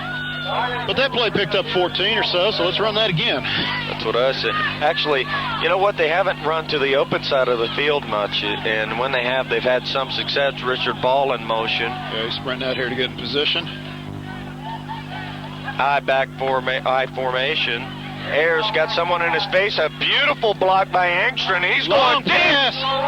And it's not going to get him anything, as he was trying for Ponemeyer. And Ponemeyer did have a step on the defender, but a little overthrown. Yeah, the ball had a couple steps on Ponemeyer. 4th and 12 coming up for Kinnick, and I think we're probably going to see Matt Angstrom here. But, you know, they're close enough that the coaches, they like this, like, let's try it one more time. Well, if you have confidence in the defense, now, I'll tell you what, Dave and I talked about this earlier. The punting tonight has been excellent. Oh, at both sides. Both sides. I mean, these are some tremendous punts we're seeing tonight. Absolutely. Angstrom back to punt. He's got a good snap and a decent little chip. Yeah, that's all he's trying to do. Just a very nice chip out of bounds. Exactly what he was trying to do, and give it up to him, because we've seen him nail them. Oh, yeah, he had a 57-yarder earlier. So. Yeah, and he had a 60-yarder last week. So he's very capable, but he does the right thing. He's just a controlled player. Yeah, he's trying to get out of bounds, and he did. Looks like, where are they marking that? About 14, 13, somewhere around there, 15, somewhere. Can't tell. Really. It's tough. Where we're at, and we have to apologize for the viewer. Your camera angle at home is better than what we see tonight. We're down in the crowd, and actually it was good to hear the band leave. Not that I don't like the band, but it is a distraction. And a nice tackle, open field tackle made. And I want to get that number here. Looks like 81, Richard Ball. Richard Ball made that tackle, and nice job by him as he floated it out to the outside. But getting back to the band, Zama Band was here, sitting right beside us, playing good music under direction of Terry Knowles. Did a good job, but they left at halftime. Yeah, so we're happy. Yeah. Our band, you know, they stay for the whole game. Yeah, they do. Not that we're, you know, impartial in any way here. No, not partial at all. Okay. Split formation. Nice run off the left-hand side, game for a 1st down. That's going to be a nice run for Zama as they're going to move the change. Daniel Ayers wrapped him up. I didn't catch you, tripped him earlier. And speaking of football, next weekend we go up to Egrin to try to get a little revenge on them up in the Missawa, cold weather, nice base up there. It's a beautiful facility. And it's actually, we go up there and we are treated like kings, and we want to give them credit, but we want to see a victory. And I'm going to go up for that game, and I'm just hating it. I can tell. I can tell in your voice you're just hating it. But yeah. Our next home game, I wanted to get this in. Our next home game will be against Dakota, and that's homecoming. Yep, it's homecoming. Homecoming, and that's a big deal. We have the court out there, special cheerleading routines, marching band. Absolutely. Field marching. And bigger than that, actually, is that we won at Dakota 16-0. We have a lot of confidence in our ability against them, but they're going to come in and they're going to be fired up. They're going to want some, little payback. And absolutely. You know, speaking of payback, I want to tell you about something going on. All right. Monster Bingo. Monster Bingo coming. Not only are we going to do Monster Bingo October 11th, but we are also going to do Monster Bingo after a Mardi Gras that we have coming up the day after Thanksgiving, which is a Thursday. That next Saturday, Monster Bingo again. So we're getting with it. And that's really at the request of the people that have called in and said, hey, you don't do it enough, you know, give us that shot at 100,000. So we're going to give it to you twice in 2 months. And look at the Seahawk. We're going to give you the exact time and dates, but we want to get back to the game here because that's why we're here. So Misawa going to take over. They have a split formation, offset. To the second back through. Nice run by him, but stopped and held up, and the official's going to blow that dead about the 37-yard line. Yeah, the whole left side there, the Kinnick line in on that play. Yeah, who do you pick there? Yeah. But, yeah, we see at the bottom, number 11, which we're fond of. Yeah, I don't even think we need to mention his name anymore. Everybody knows it. Yeah, you know who he is. About a gain of three yards or so as Zama's having about a gain success. of 3. Yeah, they are having some success, but, you know, they got to get past their, you know, fumble problems and, misplays. And speaking of that, a big play for a loss, and in on that tackle. Number 11. Is a huge loss, is number 11, and I'll say Matt and you say Engstrom. Okay. So we're dividing up the load. And you know what? He went in untouched on that play. If you notice, he ran a stun as a linebacker, which is kind of unusual. Usually you see the linemen do that where they pop in and out. But he started in center, went to the left side, and was in free and picked up the running back in a beautiful play. Yeah, he was in there as soon as the ball was. So, loss of 3 brings up 3rd and 10. 3rd and 10, and a big play again for Kinnick. The defense coming up large thus far, but it's a throw here, and there's a pass, and it's caught, but lunging forward, going to be very close to a first down. As on the spot, they're going to have to measure. One ref over there signaling first down already. Favorable spot, though, because he actually came down on his knee about 2 yards before that. Well, he did a good job of spinning and getting everything he could out of that. Well, and then he lunged after his knees were on the ground, and I don't think I would have liked to see him measured. It looked close enough to measure. It did, but so no measurement. Nonetheless, we're here with a 1st and 10. Kinnick backed up a little bit now. That's that little slant pass that hurt us against ASIJ. Yeah, it did, and that worked good, and I'm sure the coaches saw that. And here's a run. Doesn't go for much, maybe a gain of a yard there as Kinnick comes up to the task. And that stuff that's, you know, kind of like the play action type stuff doesn't seem to fool us too much. As Engstrom gets up off the bottom and number 65, and on that tackle also, Stephen Francisco. That Francisco's a big kid. You know, I was sitting out in my little Seahawk office watching the kids come up to my deck, and, you know, they wear their uniforms on game days. Friday, and I'm like, God, you are huge. And there's a timeout, which we like to see. Use them up. Yeah, they weren't. And that hurt them, actually, in the first half. Towards the end of the first half, they needed timeouts. That's right. And they didn't have them. And actually, the coaches at Kinnick were, that's great. You can't call anything, you know. So, especially when Kinnick was down there at their end at the 4-yard line. It would have been a great time to have 3 timeouts, but...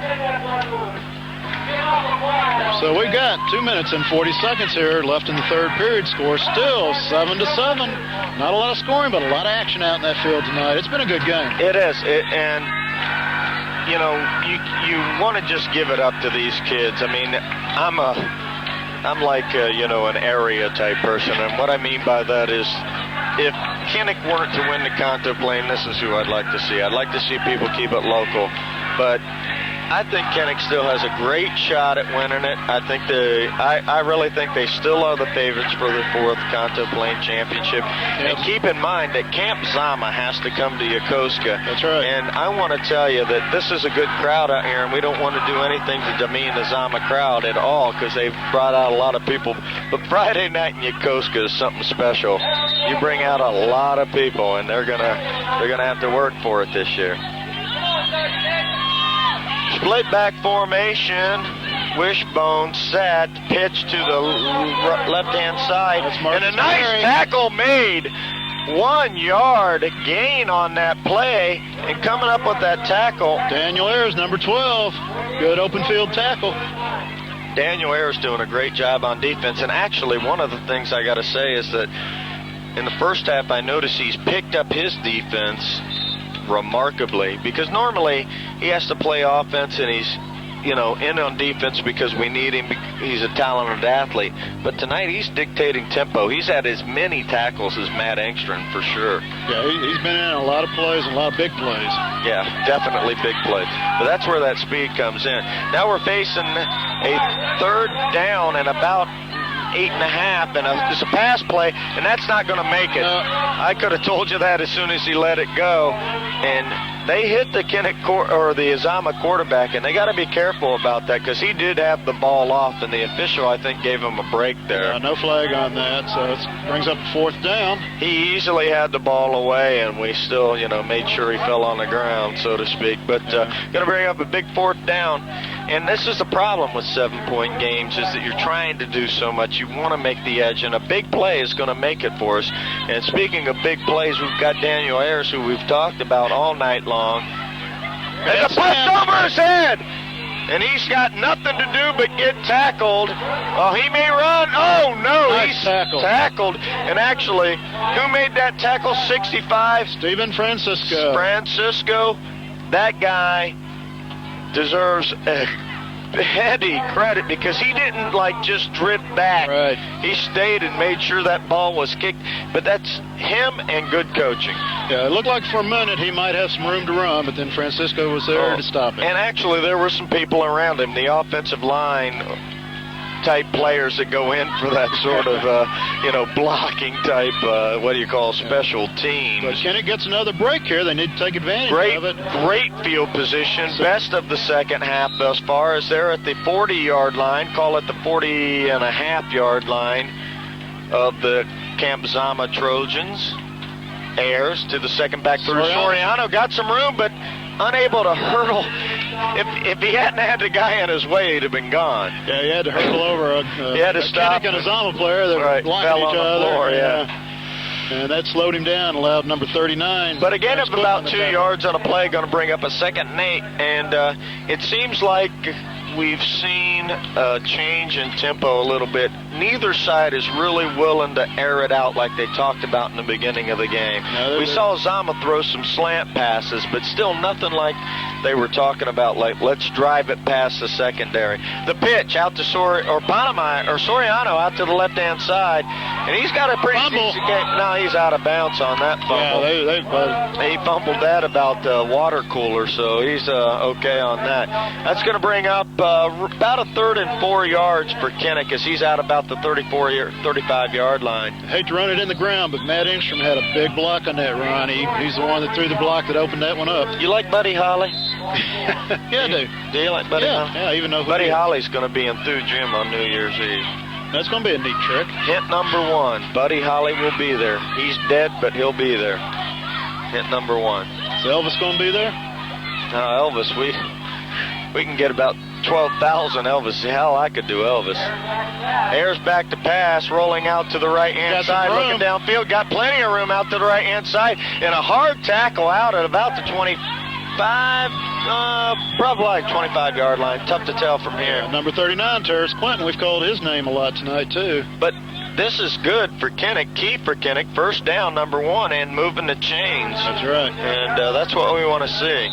But this Kinnick can get out to the side on these players, and one of the guys that's a photographer out here today, Gary Sink, brought up the point that Zama seems to get tired after their first quarter. And look at this, Soriano out to the right, big hole, out to the right-hand side with a big gain out to about the 15-yard line down. Call it at about the 10, would you say? Yeah, we'll wait for the spot. A Zama player's down injured. That's number 6 over there, down. Yeah. He's got a leg problem of some sort. How about the Blues Brothers? You like the Blues Brothers? Yeah, they're okay. They had a couple of songs. They're going to be there, too. They're going to be there. The Blues Brothers. We don't get Elvis, but, you know, there's 12,000 Elvises from Las Vegas, and we're bringing these people in New Year's Eve, and if you closed your eyes and you walked into the gym and you saw these people, you'd swear that they were their original. Are they from Las Vegas? They're all from Las Vegas. We brought them in last year, sold the place out, and I want to advise people that when you see it advertised to get tickets, it will sell out. There is no question about it. It will sell out. So get there early. How about Bette Midler? You like her? Yeah, I do like Bette. You naming some good people here. Bette Midler. We got the exact Bette Midler duplicate.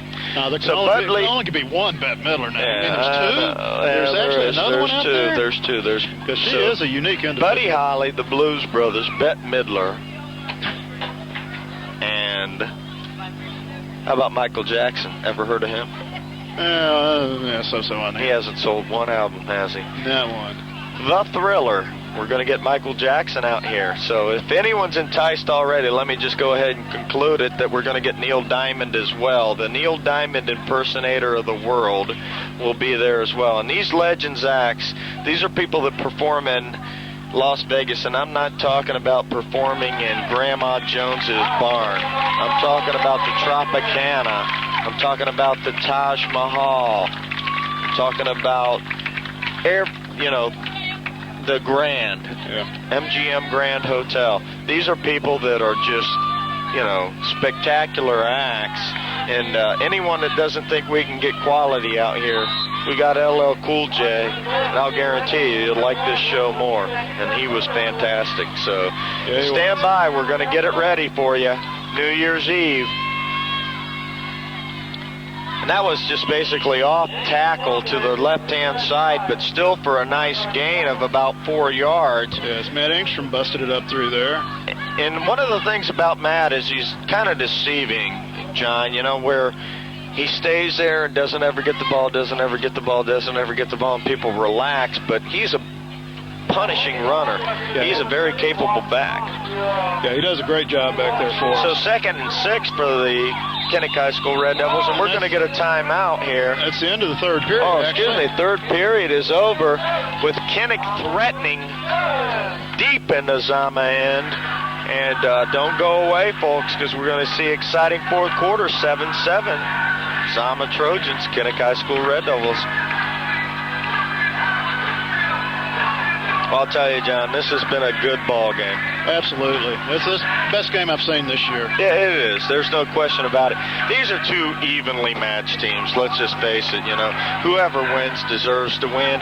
And it wouldn't come as a surprise to me that, if we win tonight, they win at our field. I mean, these are two capable teams that are doing a great job, well coached. You don't see a lot of penalties. We did early in the game, which is expected, big game like this. But we haven't seen a penalty really that has hurt either side tremendously yet. Yeah, traditionally, Zama, Kinnick, always been a tough ball game.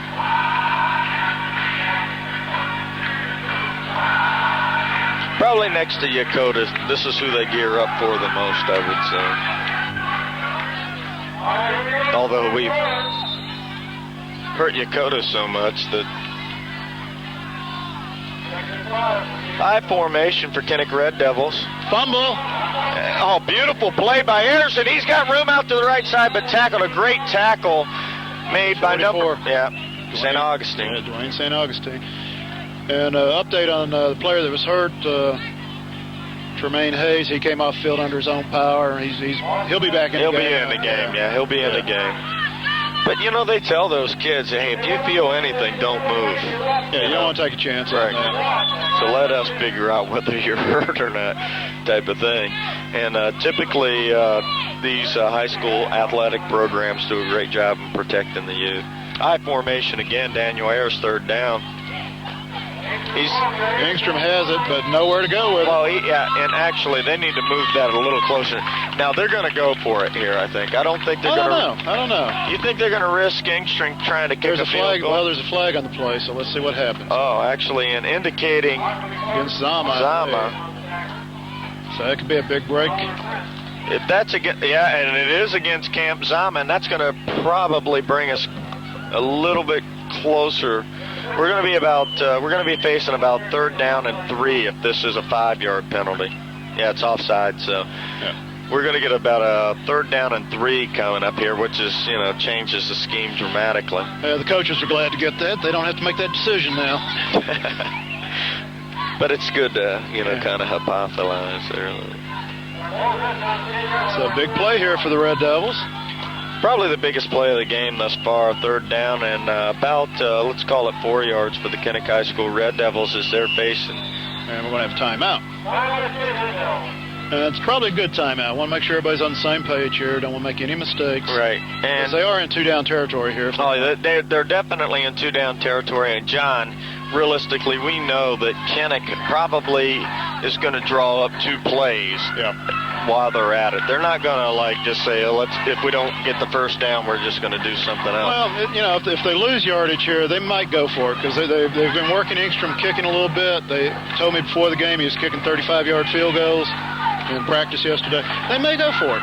Yeah, but if they gain 2 or 3 yards, I think they'll go for the 1st down. Right. And also, for the fans at home, we still have the wide goalpost here. This isn't college or pro football where they've narrowed them in. This is still, high school football like you'd see it in the States. You still got, 10 meters on each side or whatever that distance is. It's a huge field goal, and they can see it at home. But I think, it is just a 10-meter goalpost is what it is, 15 feet each side. But so here come the Red Devils back. We'll see what Barney Rios come up with.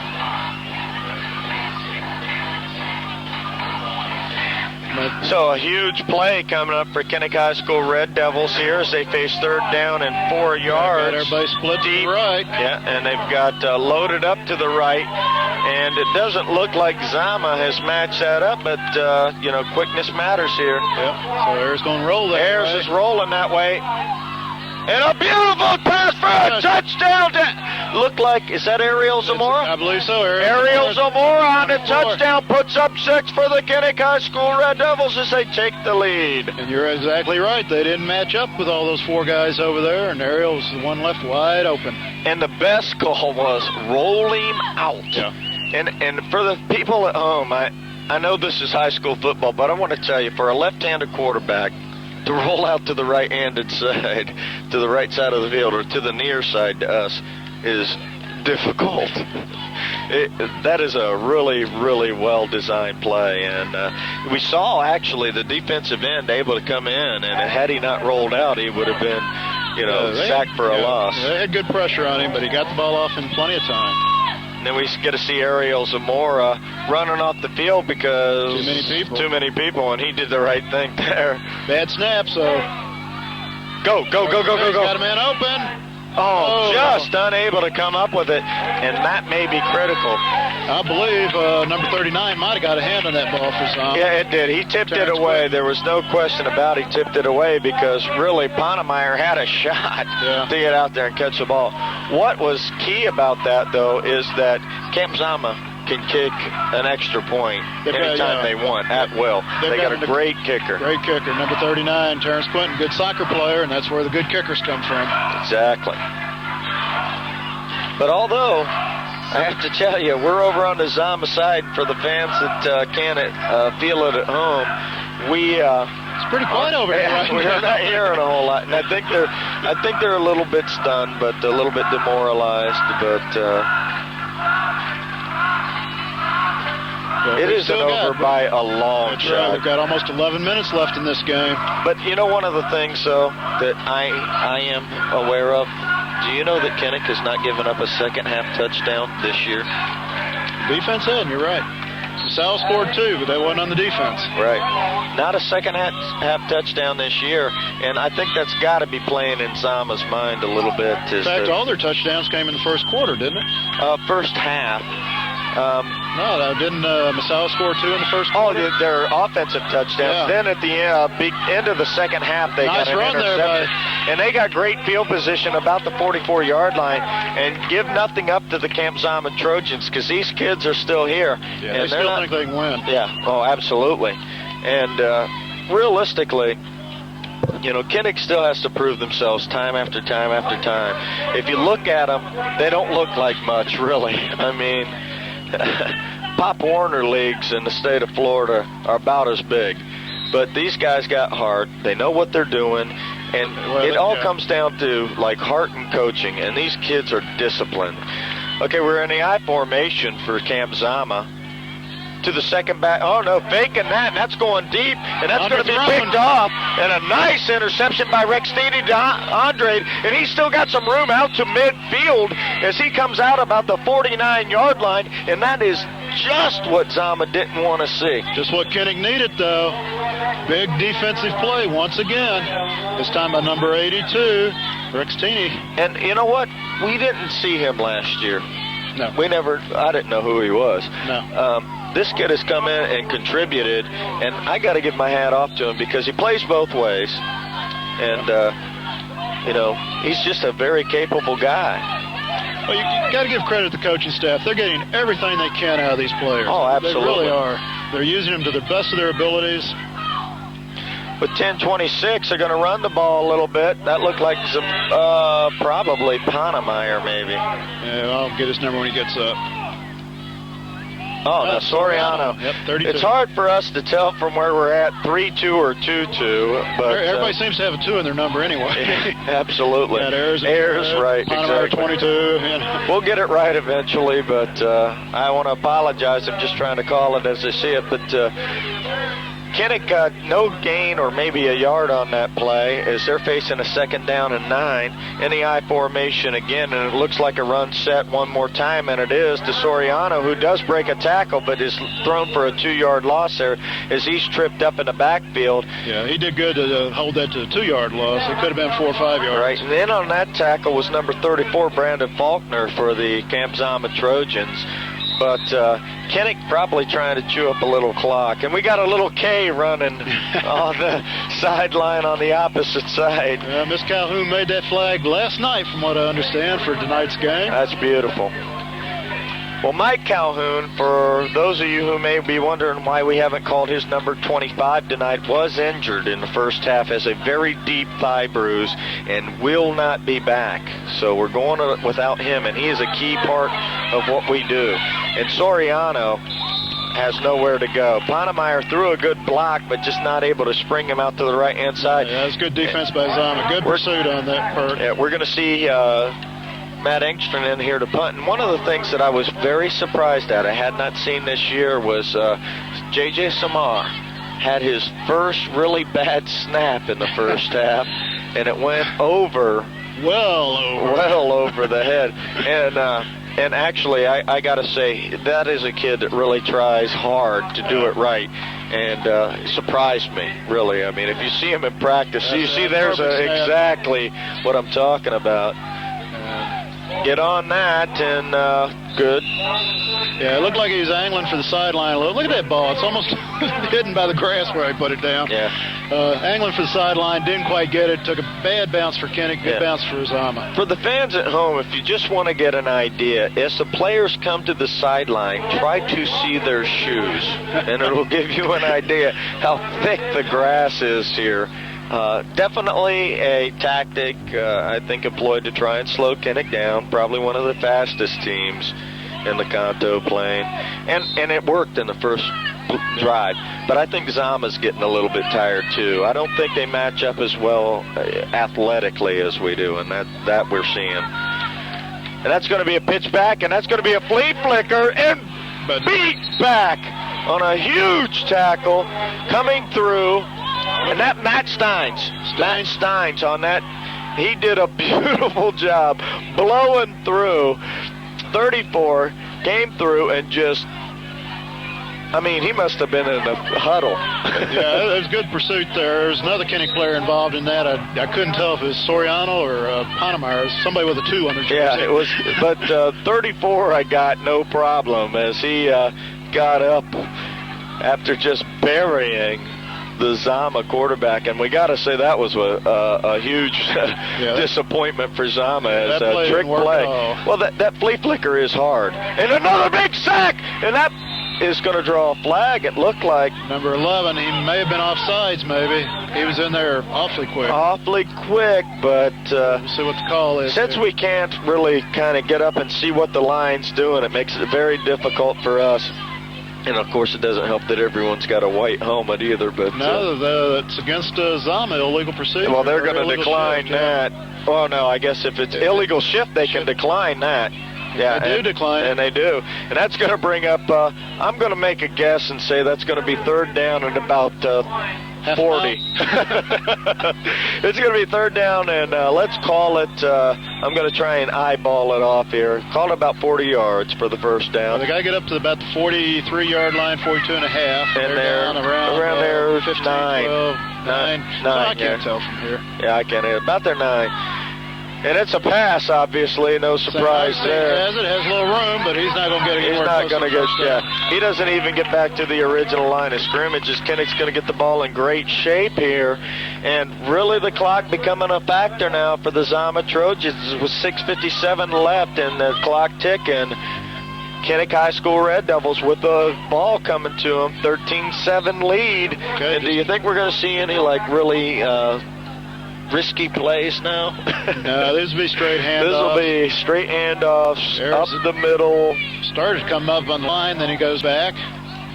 And that's another nice punt, a beautiful punt. And fielded very well by Ayers. Yep. And Ayers gets that up to the 45-yard line of Kinnick with excellent field position late in the game, late in the fourth quarter. Kinnick High School Red Devils ready to get after it. And I'm going to tell you what. A couple of first downs and let's go home. Yeah, I'm with you that this is probably the best game I've seen so far this year. Yeah. Now, I know that we did a great job shutting down ASIJ. People expected ASIJ to win, bigger team. But this has really been a good effort by Kinnick all around. I can't point to, like, for instance, one player and say he did a great job tonight. No, the whole Kinnick good team effort tonight. Yeah. No valuable player. We're going to give that to the Kinnick team as in general tonight. If they can hold on and win, it's been a fantastic effort by every man on the team. So, you know, we're going to get a break in the action here, and I want to talk about one more thing, and I'm going to just push a MWR for you all a little bit more because I think that a lot of people don't really know what, like, music is all about. I think that most people say, well, I got this, I like country, or I like rap, or I like rock. But who would you say everybody likes? Everybody likes. Everybody likes. Tony Bennett. How about Neil Diamond? Close. Well, actually, I do like Neil Diamond. I don't know anyone that doesn't like Neil Diamond. He is going to close the act out on New Year's. All right. And what's he going to sing? Coming to America. Okay. You know that. That's coming up.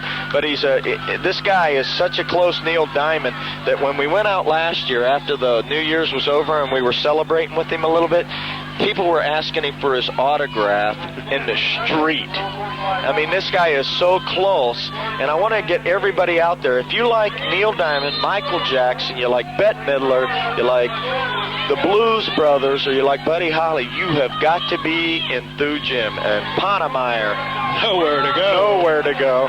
But actually not a bad play, and I know where the coaches are coming from on this. Let's run the clock. I think the fans at home could write the story on this. Let's get the clock down. The defense, again, coming up huge. Gave up really Misawa-like yardage on the first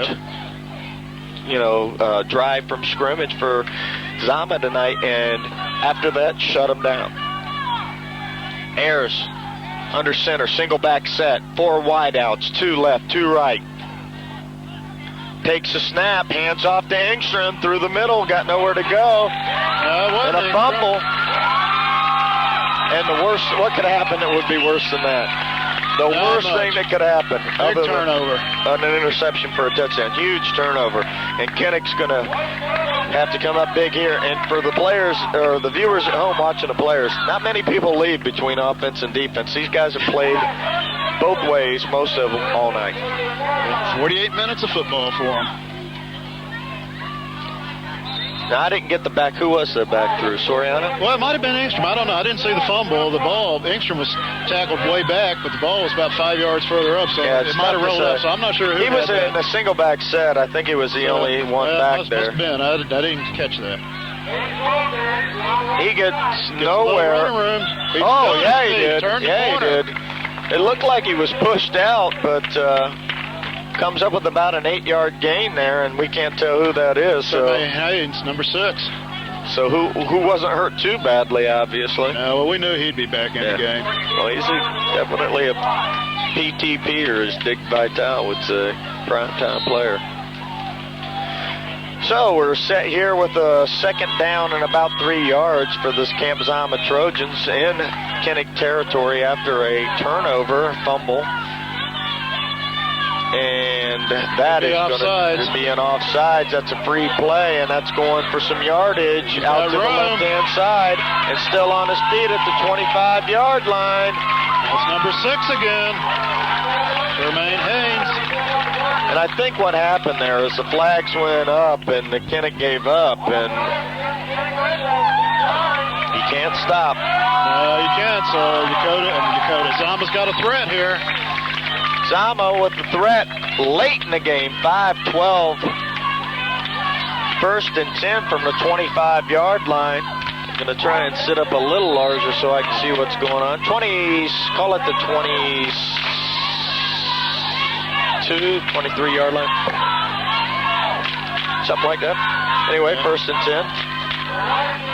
To the first back through, gets nothing. St. Augustine brought down by number 34, Matt Steins. In on that tackle as well, 61 for the Kinnick High School Red Devils. Derek Tones. Yep, doing a good job. Yeah, we've mentioned his name a couple of times tonight.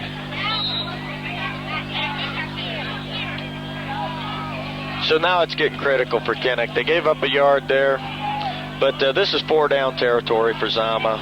Late in the game, there's nothing Kinnick could do but try and settle in and try and... Got him jumping again.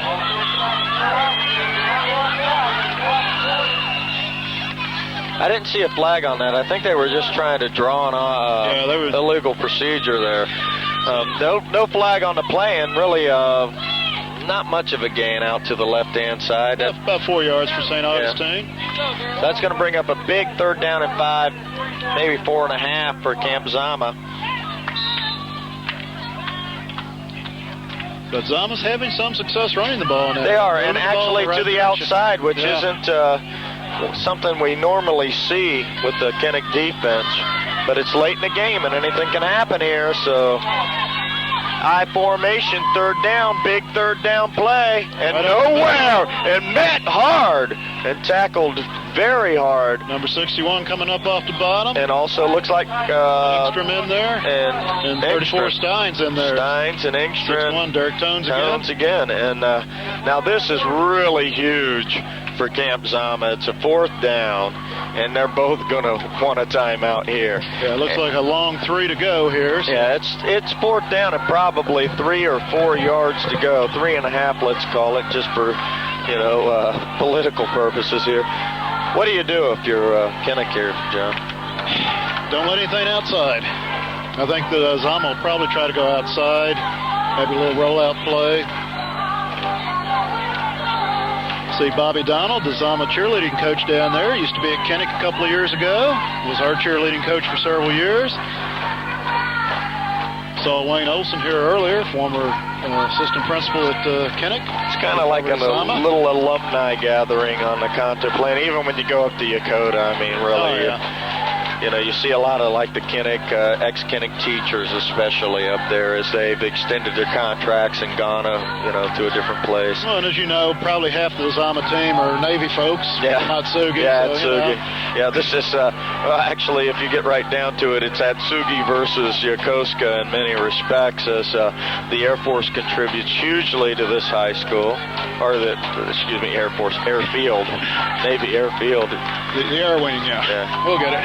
Yeah, we'll get it right. But I just expect number 6 to get the ball here. He's had some pretty good efforts.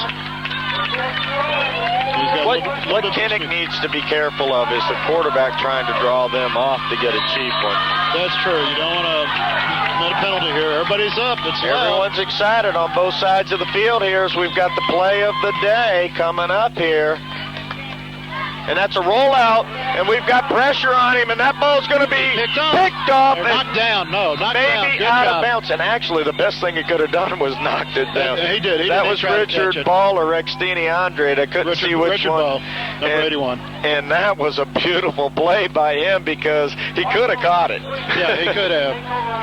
But, Kinnick dodges a huge bullet here. Yeah, and I really don't understand why they go to the pass after having success. And the reason why they're on Kinnick's, 10-yard line or 15-yard line, wherever they're at, is because they ran the ball. Right. I think they should have run there. Should have gotten it to 6 or maybe St. Augustine. But we'll send them a, Christmas card thanking them for not doing that. That's as right. Kinnick's going to take over with 4 minutes on the clock. We still got to get a first down to run this clock out. Oh, we got to do a little more than that. We probably got to get a couple of first downs here, as they still do have some timeouts on their side. And Kinnick's just, running some basic plays here. They're just running clock. You know what, though? I'm a football fan from way back. I mean, I played Pop Warner through high school and whatnot, and I got to tell you this. This is what every coach does. It doesn't matter who you are. And the fact of the matter is, if you can do it and you can win it on defense, you want to. And that's what we're seeing tonight, is Kinnick doesn't really care so much about what happens here. They just don't want to turn the ball over. And that's a big gain there out to the left-hand side for a first down. He's and that's still going. Still going on his feet. Pushed out of bounds at the 44-yard line of Kinnick. And that looked like that's Engstrom. And, hell, I wouldn't like to tackle him. No, that's probably one of his longest runs of the year. He got outside, and seems to be a little discussion here. Well, I think he got actually grabbed. Oh, illegal procedure. That is a big penalty against Kinnick. That wipes out a big play.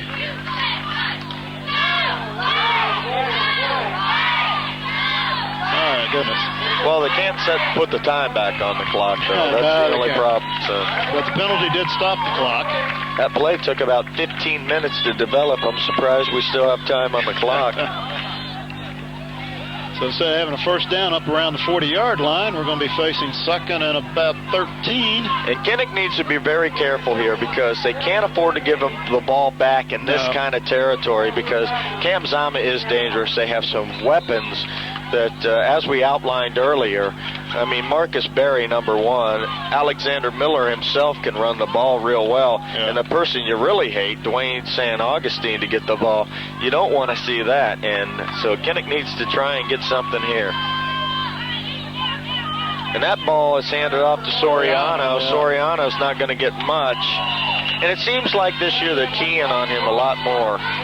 Yeah, he's not able to bust out like he did last year sometimes.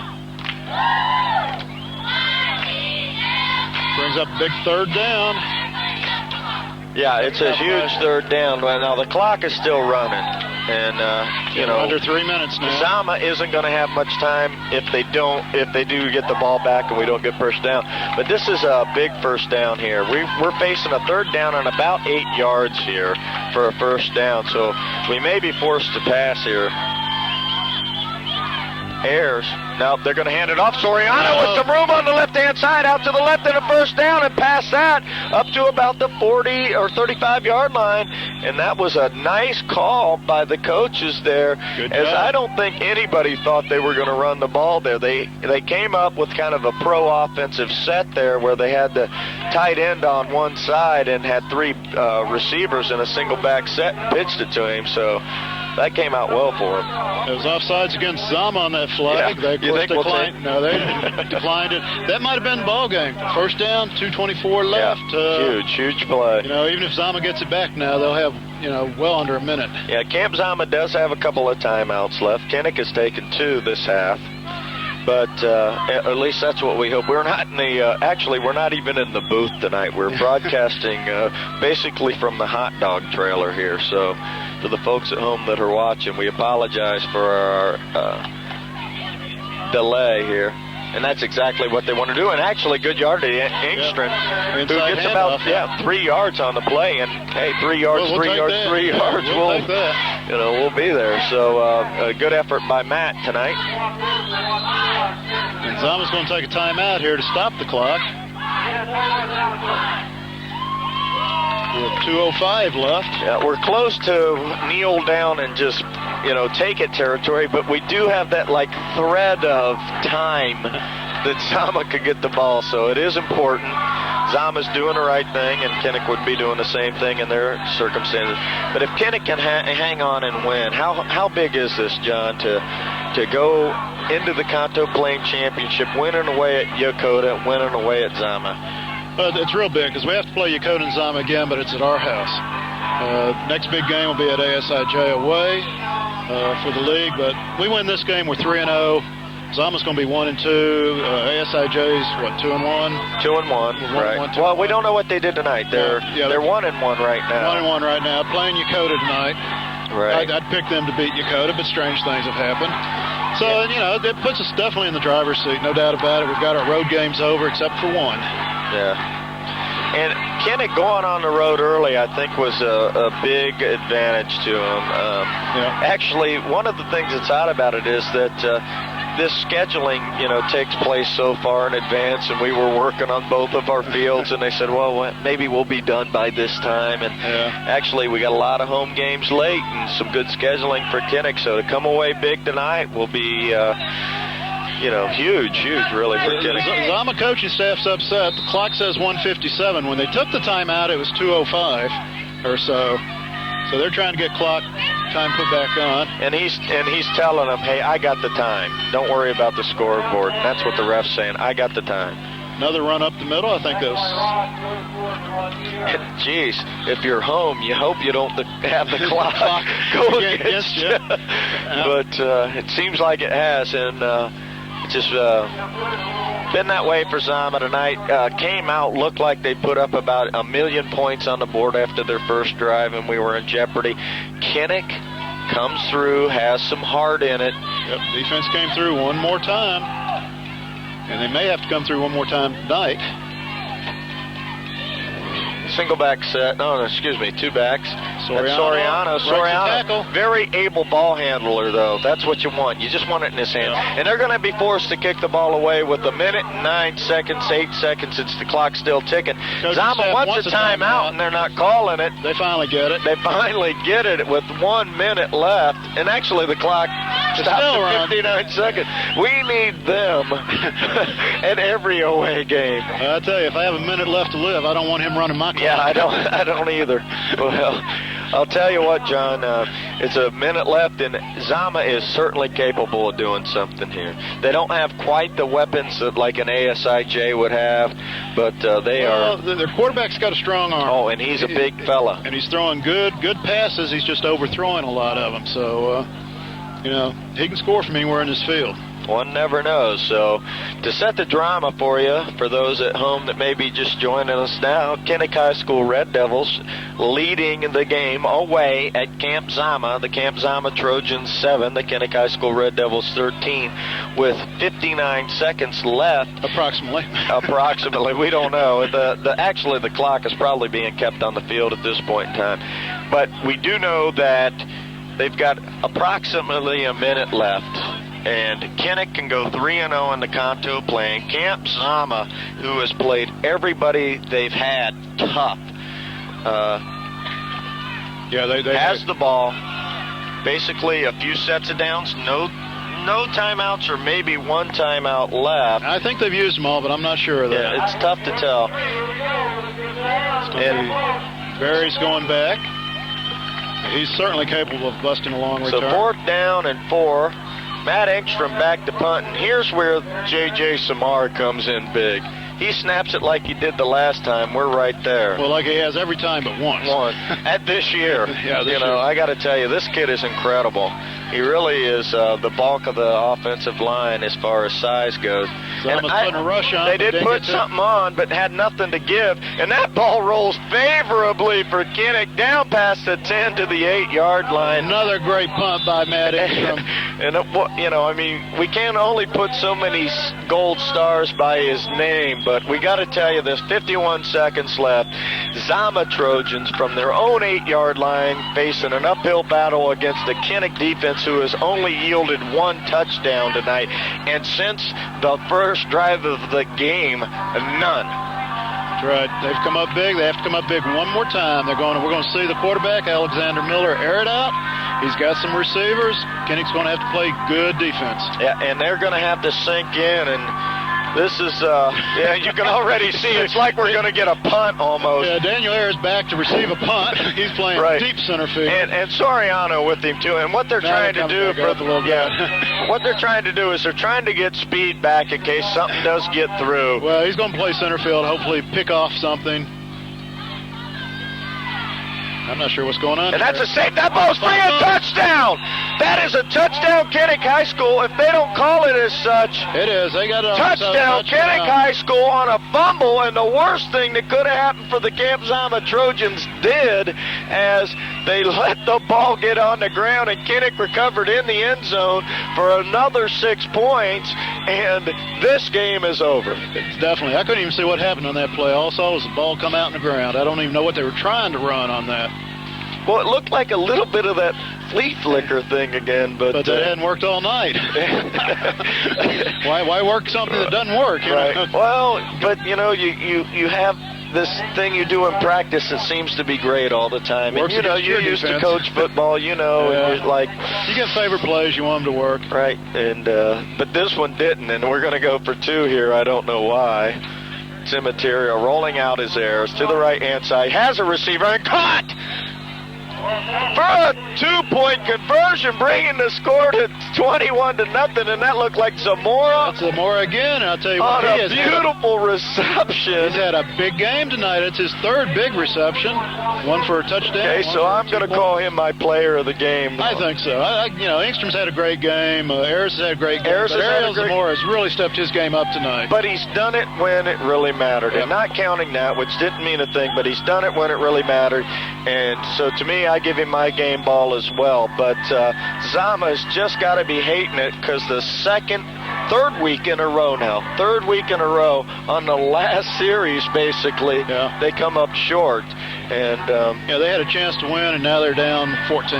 Yeah, there's no hope now, but I want to give credit to the Camp Zama Trojans. This is a good football team. Their record does not indicate how good a football team they are.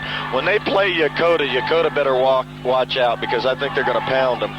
But this is a team that has just come up just a little bit short every time. Yeah. But the person I want to talk to now is Dave Ornauer, because Dave was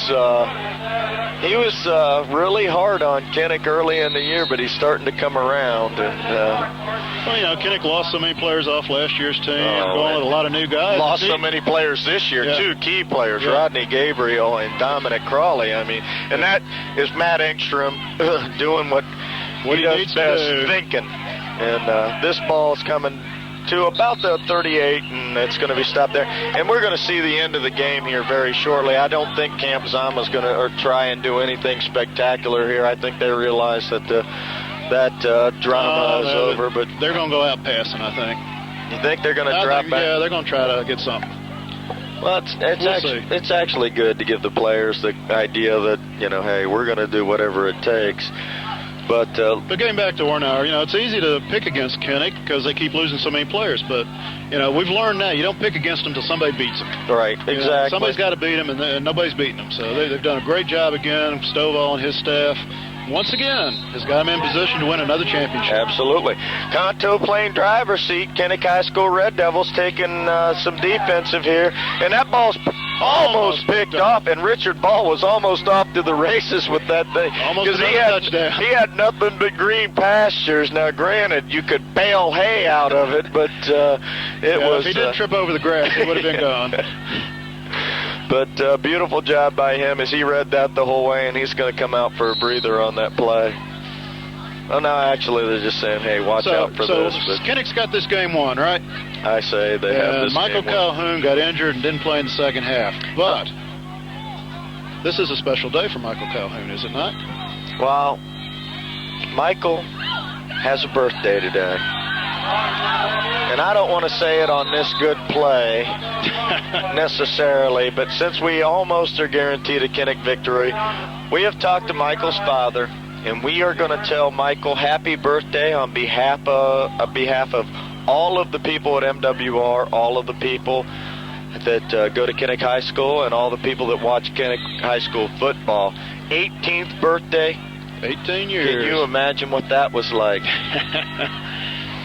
It's hard to believe, but happy birthday. Mike. Sorry you got hurt and didn't get to play in the second half. But he didn't want us. Now we got to qualify. He didn't want us to say it unless they were going to win, and we've almost guaranteed that. So, happy birthday to him, and that's a huge thing. 18th birthday. That's going to be a pass interference, which that matters not. As with 16 seconds left, it would take some pretty much divine intervention. Kinnick's got a player down. I can't see the number. And we need to see who that is, because Kinnick with 19, 20 players on the roster doesn't need injuries.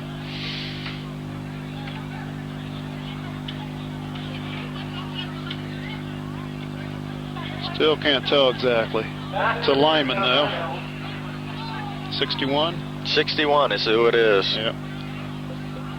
Hopefully he just got the wind knocked out of him. And that happens oftentimes in the line. He's moving everything. He's not grabbing anything. Yeah. He just that's exactly what it is. He got the wind knocked out of him. And I've taken those licks. I was a receiver when I was playing football, and I used to get hit, and I just want to lay there and just hope that, can you just call the game on my behalf? It hurts you get the wind knocked out of you for the first few seconds.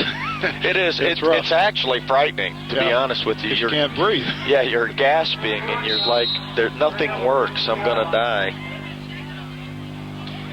Okay, so 12 drops back. He's going to air it out, and that's going to that ball slipped out of his hand. Nothing. Yeah, it slipped, and it is soft out there in the center of the field.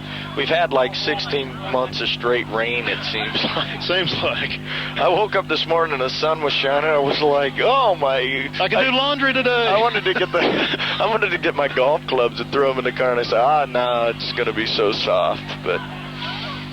So Kinnick High School Red Devils now with facing a first down and 10. Is that right? I can't believe that. Second and 10 for Zama. With 12 seconds left, and this victory pretty much in hand.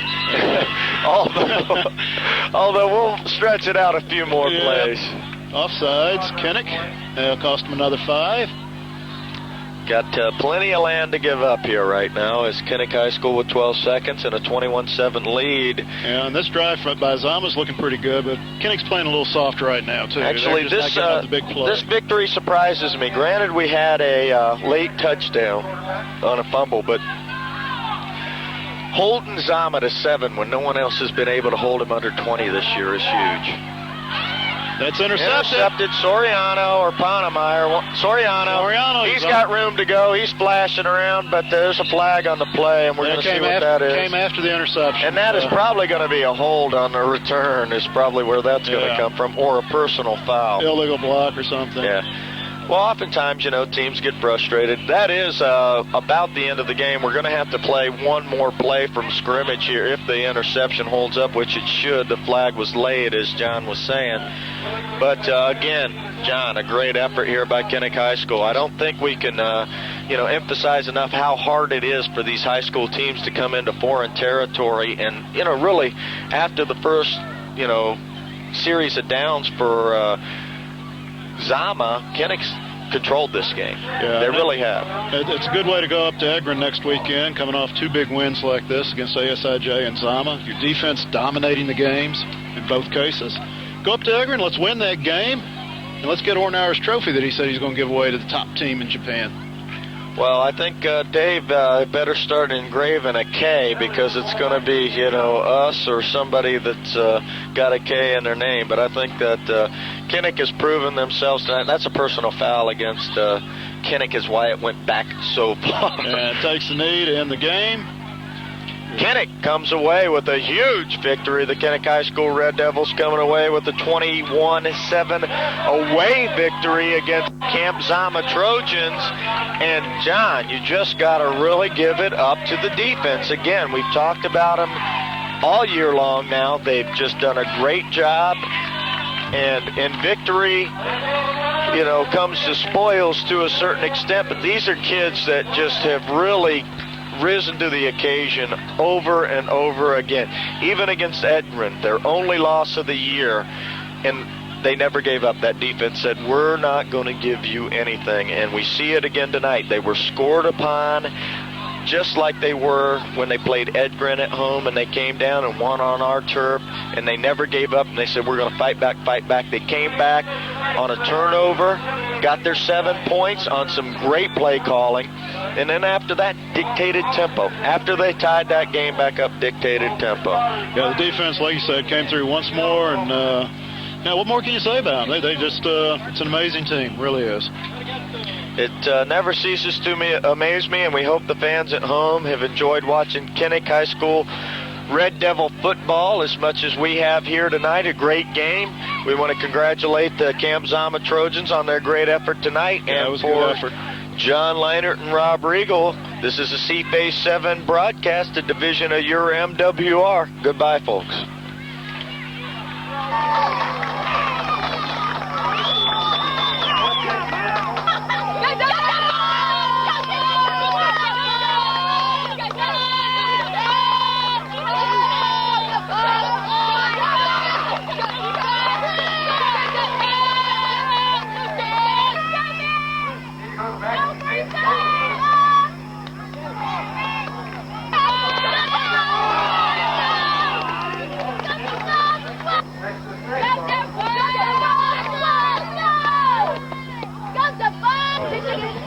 Okay, go ahead. Anytime you're ready.